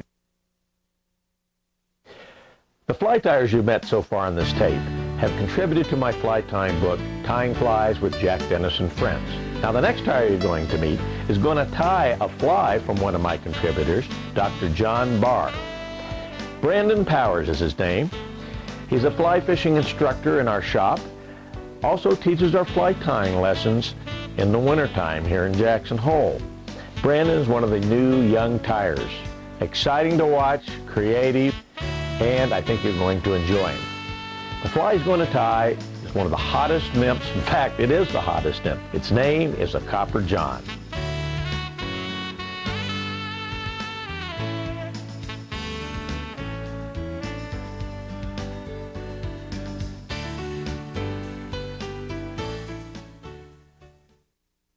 Okay, let's get started tying the Copper John. The hook I'm going to be using is a TMCO 3761. This is a size 14. The first thing we're going to do is we're going to put a bead head on it. We're going to take a little gold 1/8 drilled bead head and we're going to slide it up over the point of the hook. Now you want to make sure that you put the point of the hook through the small end of the bead head. They're counter drilled. So you want to slide it all the way up till it's flush with the eye of the hook. And next we're going to put it in our vise. Clamp it down securely. Make sure that when you put your hook in the vise that you put it in securely. We're going to be putting a little pressure on it. We want it to stay where we want it. Okay. Now we're going to start our thread just behind the bead head. Alright. The first material that we're going to add are some goose biots. We're going to use a dark brown and we're going to grab two here that are a little bit thick. And what I like to do, since this body on this fly is going to be kind of uniform, we don't want it to have a big and bulky tying spot near the end, what we're going to do is we are going to wrap the goose biot starting just behind the bead head and wrap it the entire length of the body. That way in a second when we start wrapping the copper wire, it's going to be really nice and smooth up till we get to the thorax. Alright. So we've got one tied in. You can see I tied it in on the far side of the hook shank so that it flares away from the hook just a little bit. Now I'm going to take the other. I'm going to lay it along the near side of the hook. I'm going to make sure that they're the same length. Hold it in place with my left hand. Bring it up, pinch the thread, and pull down so that the goose biot stays exactly where we want it. And then I'm going to slowly wrap back, keeping that goose bite exactly where I want it. And that's going to give me a nice flared tail at the end. Just like that. Alright. Take a pair of scissors with a good point on them.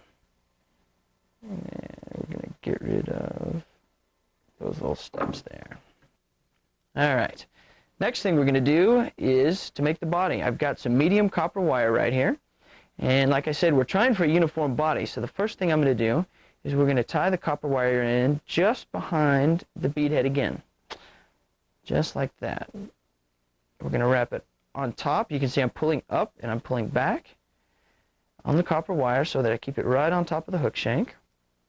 I'm going to wrap it all the way back to where our tie-in point for the goose bites was. A couple of wraps there to make sure he stays in place. And I'm going to move my thread back forward, just like that. Alright, now I'm going to start wrapping this copper wire forward. I'm tying this one today with a copper color, which is probably one of my favorite all-purpose colors for this nymph. But you can also tie it using any color of copper wire that you want. I particularly, in the spring, like to tie it with a bright green copper wire. We get a lot of caddis hatching in the spring and most of the summer. And that green color, I think, as a dropper, really, really does a good job when the caddis are around. Alright, I've wrapped the body about 2/3 of the way forward, stopping just a little bit before we get to the bead head here. I'm going to tie off my copper wire. You can see, since we tied in those goose bites and we tied in the copper wire, the full length of the hook shank there, you get a nice, smooth abdomen on that fly.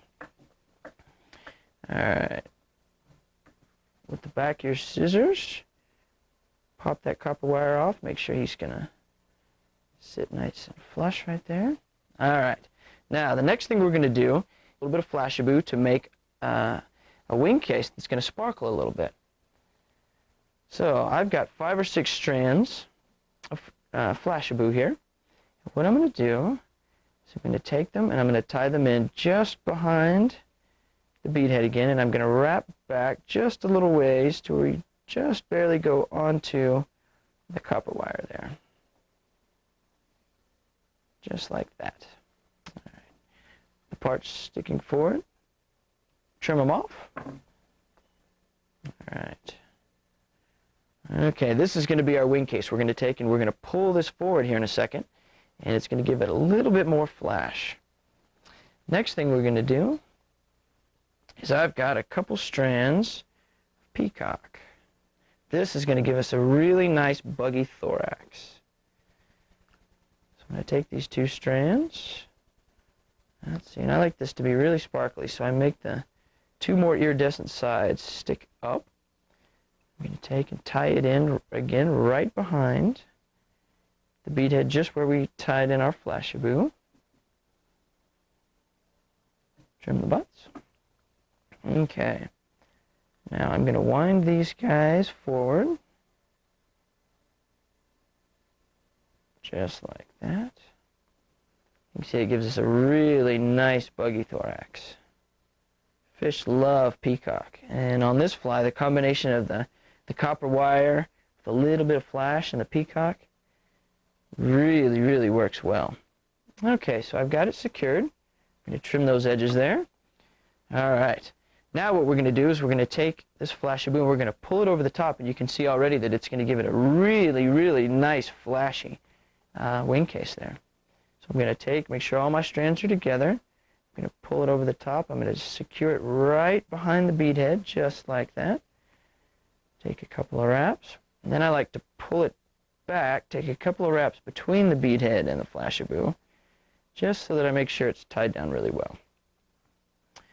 Okay, take and trim those edges off, just like that. All right. Now, the last thing we're going to do, or next to last thing we're going to do, is we're going to put a few legs on this fly. In really small sizes, you know, if you're going to fish in the wintertime and you want to use a 20, a 22, something like that, you can omit the legs. But in sizes like this, like a 14, 12, legs really, really make it look lifelike when it's tumbling along in the water. So what I've got here is, this is a little bit of Hungarian partridge, just a little speckled body feather. You can use grouse, you can use hen hackles, whatever you've got around, any type of soft hackle. But what I want to do, an easy way to put the legs on this guy, is I'm going to take, and you can see, I'm going to stroke some barbs away, just a little ways down the feather, so I've got a little V at the top. And then what I'm going to do is I'm going to take my scissors and I'm going to clip that V out just like that. So when I pull the fibers back forward, I've got a nice little V cut out of the feather just like that. Now I'm going to stroke a few of the fibers down so I've got an even amount on both sides like this. I'm going to take the feather and I'm going to set it on the hook shank. You can see I'm doing it just behind the bead head, and I'm going to have equal amounts going to either side. It's going to give legs to either side of the fly. Have them extend about 2/3 the way down the body, and then I pinch them in place like that. So once again, you want to take, and this feather is curved upwards, you want to set them alongside, pinch it right there. I'll bring up my thread, pinch it and pull it down so those legs stay right where I want them. Take a couple of quick wraps and check it. See how those legs look, and you can see they're sticking down really, really nicely like that. That's just perfect. Now I'm going to take and trim the edges right here. Alright, just like that. I'm going to take a couple more wraps just behind the bead head, like that. You can see those legs look really nice and buggy flared out like that. Now I'm going to tie off my fly right behind the bead head. Alright. Now, it's time for a little bit of epoxy. This fly, the wing case, you put a little drop of epoxy on the back. Not only does it make it more durable, but it also makes that Flashabou sparkle just a little bit more. I've mixed a little bit of epoxy here. This is a 2-part 5-minute epoxy. Wait until it gets a little bit tacky.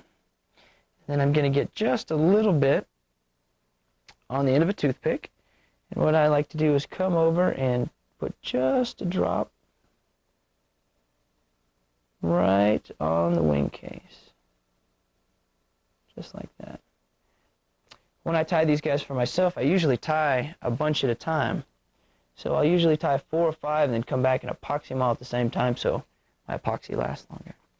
But you put just a drop of epoxy right there on the wing case. It makes that Flashabou sparkle, and it makes your nymph really, really durable, and also gives it a really lifelike appearance with that nice shellback. You can see this fly's got the 2 split tails. It's going to do a really good job of imitating a stonefly nymph if you tie it in the right sizes.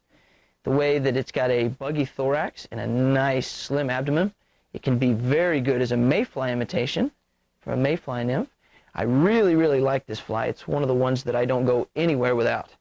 This is the green version. This one I particularly like when the caddis are out. Let your imagination go crazy with this fly. Whatever kind of hatches you've got around your area, you can change both the size and the color of this fly to imitate a lot of the different insects. This is the red version. This one is particularly effective, especially in places where you've got lots of midges.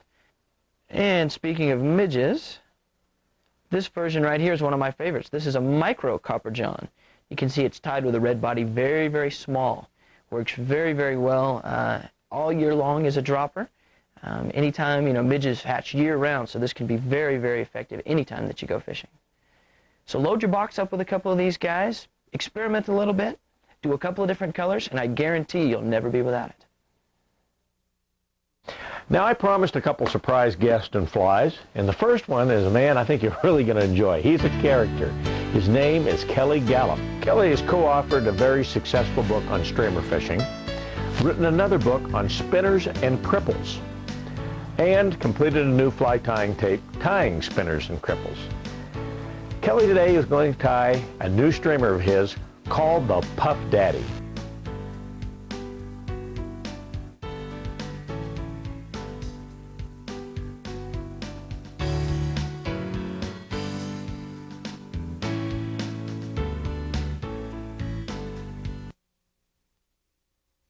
We're going to do the Gallup's TNA here, and it's a very simple fly to tie. It's just a little time consuming. We got to keep wrapping marabou here, but the key to this fly is this marabou because nothing moves like marabou in the water. And what I'm doing is I'm using the rotary here to get all this marabou spun on. We're going to do this. This is the trailer hook here. This isn't This is the back hook. It's not really functional from the hook standpoint because you really don't hook very many fish with the back hook. But what it does do is it keeps the fly tracking very, very straight, because this fly is going to wiggle just like a... Actually, when I was developing this fly, I was trying to emulate jointed Rapala. I know us fly guys never see that stuff, but that's what this was all about. I was trying to get that action that just, you know, is so superior in the plugs. So the critical thing here is just to have good marabou, a nice fluffy marabou for this back one. Well, for both of them, for that matter. I'm wrapping right back over top. This is an extremely durable fly because I wrap actually right over top of all the wraps I just made, and because I want it to feather back. And again, I'm using this high-grade strung marabou. There's several types of marabou, blood shorts and grizzlies and strung and different types. But what I'm looking for are the really long, wispy, thin, because I have to wrap these. If I don't have the thin shafts that the marabou has, it's going to crack and come undone. And I'm not going to get the really long fibers that I've got here. And that's critical because, as you'll see as we go on, it's a two-step fly. And as you see it in the water, the way it swims like a minnow. So this is the back hook. This is a 105 egg hook. It's a Tiemco 105 egg hook. And the front hook can be, this is a bass hook. I actually forgot the name of the hook, but it's a wide gap, short shanked stainless steel hook. That's not critical. It doesn't matter. I just like the shorter shanked hooks. Something that a lot of people don't understand about streamer fishing is that the fish is programmed to eat from the head. Most minnows have spiny dorsals. And when a fish has a spiny dorsal, that means that the fish couldn't eat it from the back, or it would kill it. And the trout obviously know that. And so they eat things from the head of the minnow. And so the shorter the shank the front hook is, the more likely you're going to get a positive hookup on that fish. And traditionally we've used a lot of really long shanked hooks, and we hear things like they're short striking. Juvenile fish short strike, big fish don't short strike. If they want it, they eat it. Now your option here, depending on how you want this forward hook, or this rear hook, I mean, to ride, is dependent right now on how you put this on. And this is the most critical part of this fly. If this is twisted one way or the other, the fly is not going to track properly in the water. I like both hooks to be going down, and I'm simply going to lay this mono, and I've got one piece of mono folded over, and it's 20-pound maximum. And I'm going to lay that on the side so both pieces are running parallel with the shank of the hook, and then you're going to have to decide how long you want this fly. Now, there's been other flies designed like this, and I've done some other ones, and we used to, you've seen them when they're tied right into the eye of the hook here with a clinch knot, or they snell it or whatever. But what makes this fly so much more effective is, one, it's this wiggle, and two, that the hook is, the way the mono is through here, the bottom of the hook is tracking in the same plane as this hook.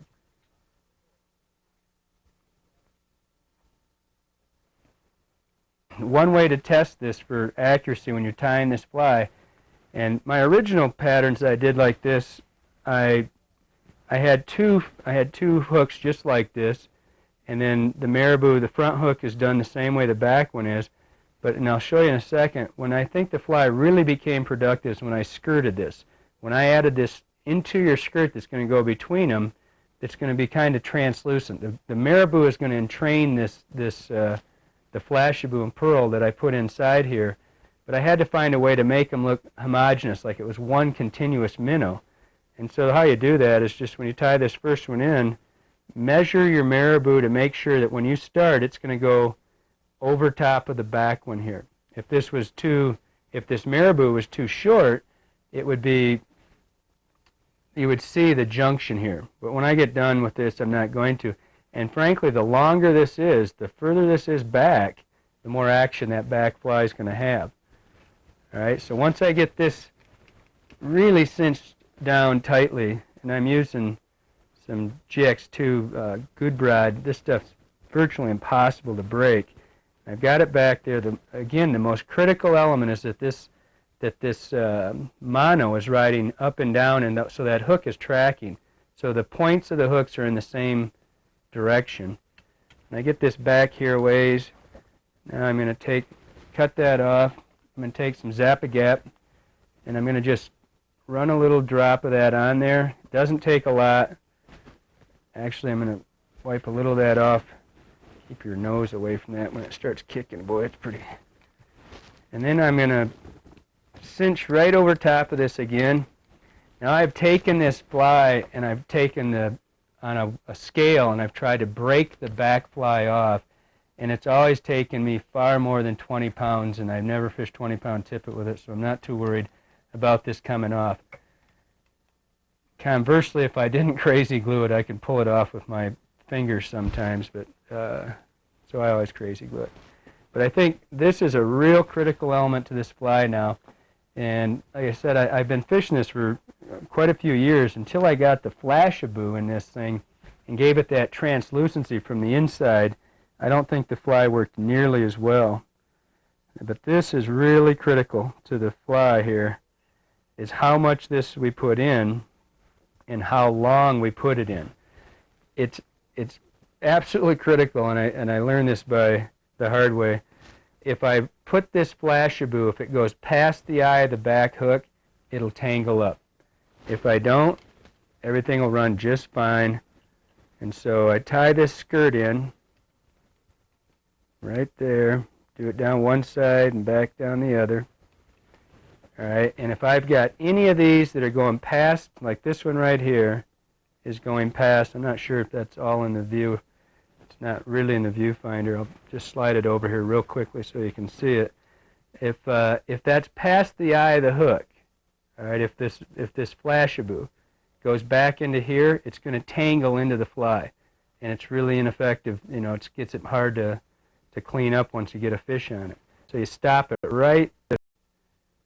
No problems there.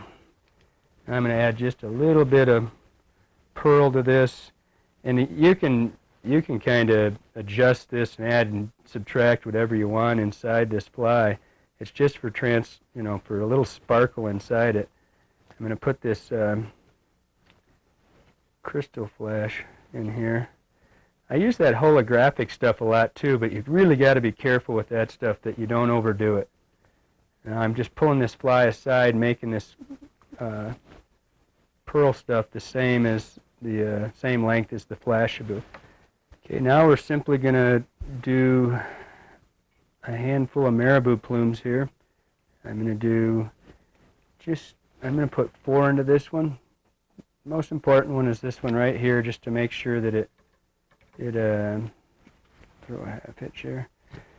The most important one is this one, just so it goes all the way back over top of the Flashabou and crystal flash that I put in there. And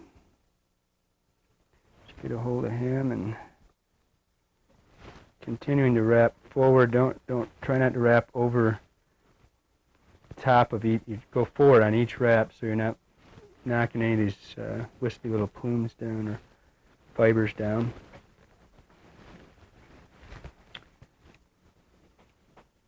There you do.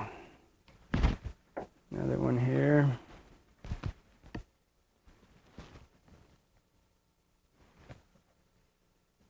And I'm not afraid to have this stuff get kind of overlapping each other a little bit here, because I am going to go back over top of it. I just continue to pick it out a little bit as I go. And very good. I don't leave, I don't know if you noticed on the last one there, I don't leave the tip that the hackle pliers in.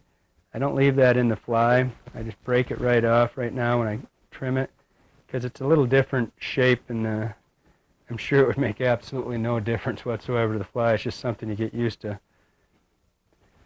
Now, as you tie this, as you go, if you have a shorter, these are getting progressively shorter, these marabou plumes are, and by shorter I mean the length of the fibers here. You want the shortest one to be in the front. And I actually try to plan that so that I have the shortest one, the last one be shortest. Just kind of lays the fly down, and you know, it's like a shingle effect. It just keeps laying one on top of the other, so it just smooths it out a little bit. Rather I do 3, or if I do 4 wraps, or plumes I mean. If the fly's a little smaller, I'll only do 3, and if I only want the fly to maybe be 2 inches long total length, I only do 2 on the forward hook. But that's basically just, you know, judging how much you want, how long you want the fly, and how much action you want to have built into it, and how much bulk you want to, because as big as this fly looks right now, I mean, it's so fluffy, Jack wanted to call it the Puff Daddy, and because it's just so fluffy right now. But when this fly gets wet, it's going to have a really small profile. Well, not really small, but it's going to have like a 1/2 inch profile compared to this 3 or 4 inch profile it's got right now. And so we're trying to just slender this down. Now this head is, I'm going right over top of that last one. I want it to smooth out. I'll just finish this. Clean up that head so it's nice and smooth, which is totally in case somebody looks in your fly box and they're scrutinizing your tying abilities. It wouldn't matter if it was a little bit one side or the other, but we just make sure that's all nice and fluffy. And that's the TNA. It's when this fly is wet, which we see on the water here, when we're fishing it, it's going to be about that broad, not much bigger than that. I'd say about a 1/2 inch. But what you're going to see in the water is just this little bit of pearl stuff coming through. It's like it's entrained, it's just transparent, and it's really seductive in the water. And again, the critical thing is that this back hook here rides straight, right, parallel with the other hook shank, and then it tracks really smoothly. But that's the TNA right there. Really easy to tie. Guest is an old friend. I've known him since boyhood. Fellow fly fishing author Randall Kaufman. Not only has Randall written some great fly tying books, he authored the classic book Bone Fishing, the Bible of the saltwater bone fisherman. Randall hasn't been seen on video, but I was able to talk him into joining me on a small Idaho spring creek. It only took me 35 years to get him on camera. I'm working on getting to tie us a fly, but until then I had to tie his signature pattern, the stimulator, a fly that almost all fly fishermen have used. But we've added rubber legs to the stimulator. Geez, Jack, I can't have you tying this fly. I've got to do it myself. So a special trip to Jackson Hole to crank out a stimulator for Jack Dennis. So I guess we had to begin, hadn't we? Well, we have a hooking device. It's a Tiemco 200 RBL, which is a barbless. And we'll start by clipping off a little bit of some elk hair for a tail. And as you can see, we've got some short hairs and some long hairs in here, so we pulled out the short ones. And there's always a lot of them in there. And that leaves us with a clump like this, which we're going to stack.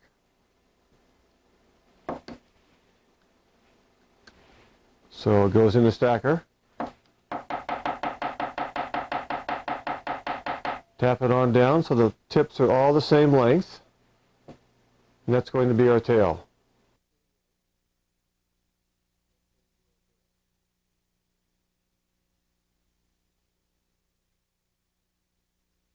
We position the thread at about the 60% mark.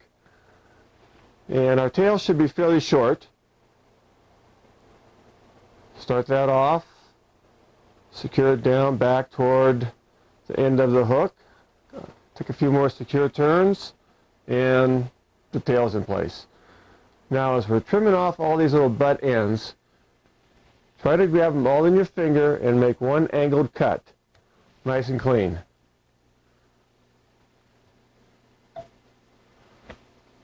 All right, now we are ready for a rib, which will secure our hackle in place. So we just tie that fine wire on there, and the dubbing comes next. And this is a fly that you can tie any color. I'm going to do a yellow one, which can represent some stoneflies and some caddis, some hoppers. So we just take a little bit of thread out, and we're just kind of changing the color of the thread actually. And we just wind that around here nice and sparse and level, so as not to make a fat lumpy body. You know, spread it out some on the thread before you dub it on, and we just work our way up the body here a little bit further. Just takes a little bit more to finish this off. And now we're at about the 60% mark on the hook. So we select out a saddle hackle. And this is a brown with a black center, which is referred to as a furnace. And I like to have a little bit of black in the center there. It kind of breaks up the pattern of the color. And so strip off a few fibers there on the edge. And tie it in so that the shiny side is facing away from you. So start spiraling that hackle toward the rear of the hook. Take a couple turns here in the front, and then over the top and hold it. Very efficient. Over and hold it. Come over and hold it. Over and hold it. Now to secure it in place, we're going to use this fine wire rib. So we bring the wire around and catch that hackle tip and just bring it on forward, securing the hackle in place, providing maybe a little flash and a lot of durability. We'll tie this off on front, then we'll trim off this hackle tip nice and close. Tip of your scissors. And this is hard on scissors, but we'll just trim that wire anyway. Okay, now we are ready for the wing, which will be some white elk. So we'll cut a piece of that out like we did for the tail. We'll pull out all those short little fuzzy fibers, which just get in the way and slow down the stacking process. Drop those tips in the stacker. A few good taps, and we have a wing ready to go. We'll pull out a few of those short ones the other direction now. And this will be our wing. And it should extend about to the bend of the hook. So if you hold it in your right hand and you measure the distance, change hands, come up between the fingers, secure it in place, you have a wing. Now all these little fibers here on the ends of the hair can be rather unruly. But if you can sweep them all between your fingers and make one clean cut, kind of at an angle, see if we can get them all here, some are kind of short, well, I will be set. I missed a couple of them. So we'll just fix them up there. And just build up a good little thread base here where we're going to tie in our thorax and our rubber legs. Now, you know, if you're fishing in the Rocky Mountains, you need to have rubber legs. At least that's what all of the locals tell you. So we'll just trim off a couple pieces of rubber here. And we'll tie one section in away from you, kind of on the far side of the hook, about like so. And one on the other side, like so. We'll have a little palmered hackle through the thorax, so we have some grizzly here. And again, we'll just strip off some of the fibers on the end. And we'll tie it in with the shiny side away from us. Okay, so now we are ready to install the thorax, and this will be a fluorescent, kind of a fire red thorax. And you can use whatever you feel like on this, but it helps if you have something fine that dubs on real thin and easy. You can see how fast this rolls onto the thread. If you just roll your fingers the same direction and put lots of pressure in there, you'll have no trouble with your dubbing, as long as you don't put on too much. So now we're going to finish off this thorax. Stroke those rubber legs out of the way. And leave some space for the head. You don't want to crowd the eye of the hook too much. Okay, now we're ready to wrap the grizzly hackle. So we just take a turn behind those, in front of the rubber, and we just palmer this on through the fly.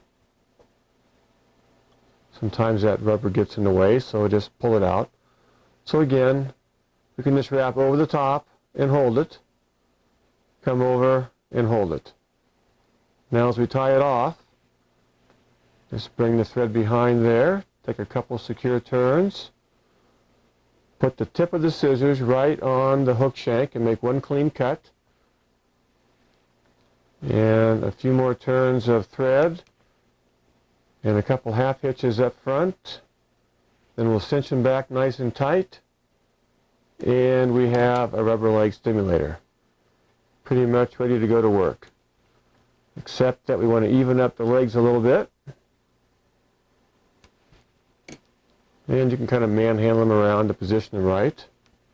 And then what I like to do is to lift up the wing tall, spread it out wide so that you have a nice wide silhouette from below. And the same on the tail, spread it out wide, which helps kind of stabilize the fly and gives it a broad silhouette from the underside. I'll just take this out here. Maybe we can get a little view of that. Can we see that on the underside? I think we can see that the wing is spread out wide, and it is tall. Now it's time to take it fishing, huh, Jack? I'm going to eat this myself. I've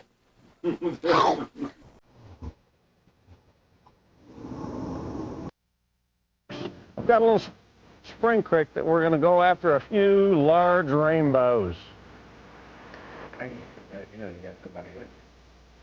Whoa, that was, got that this guy. Really good.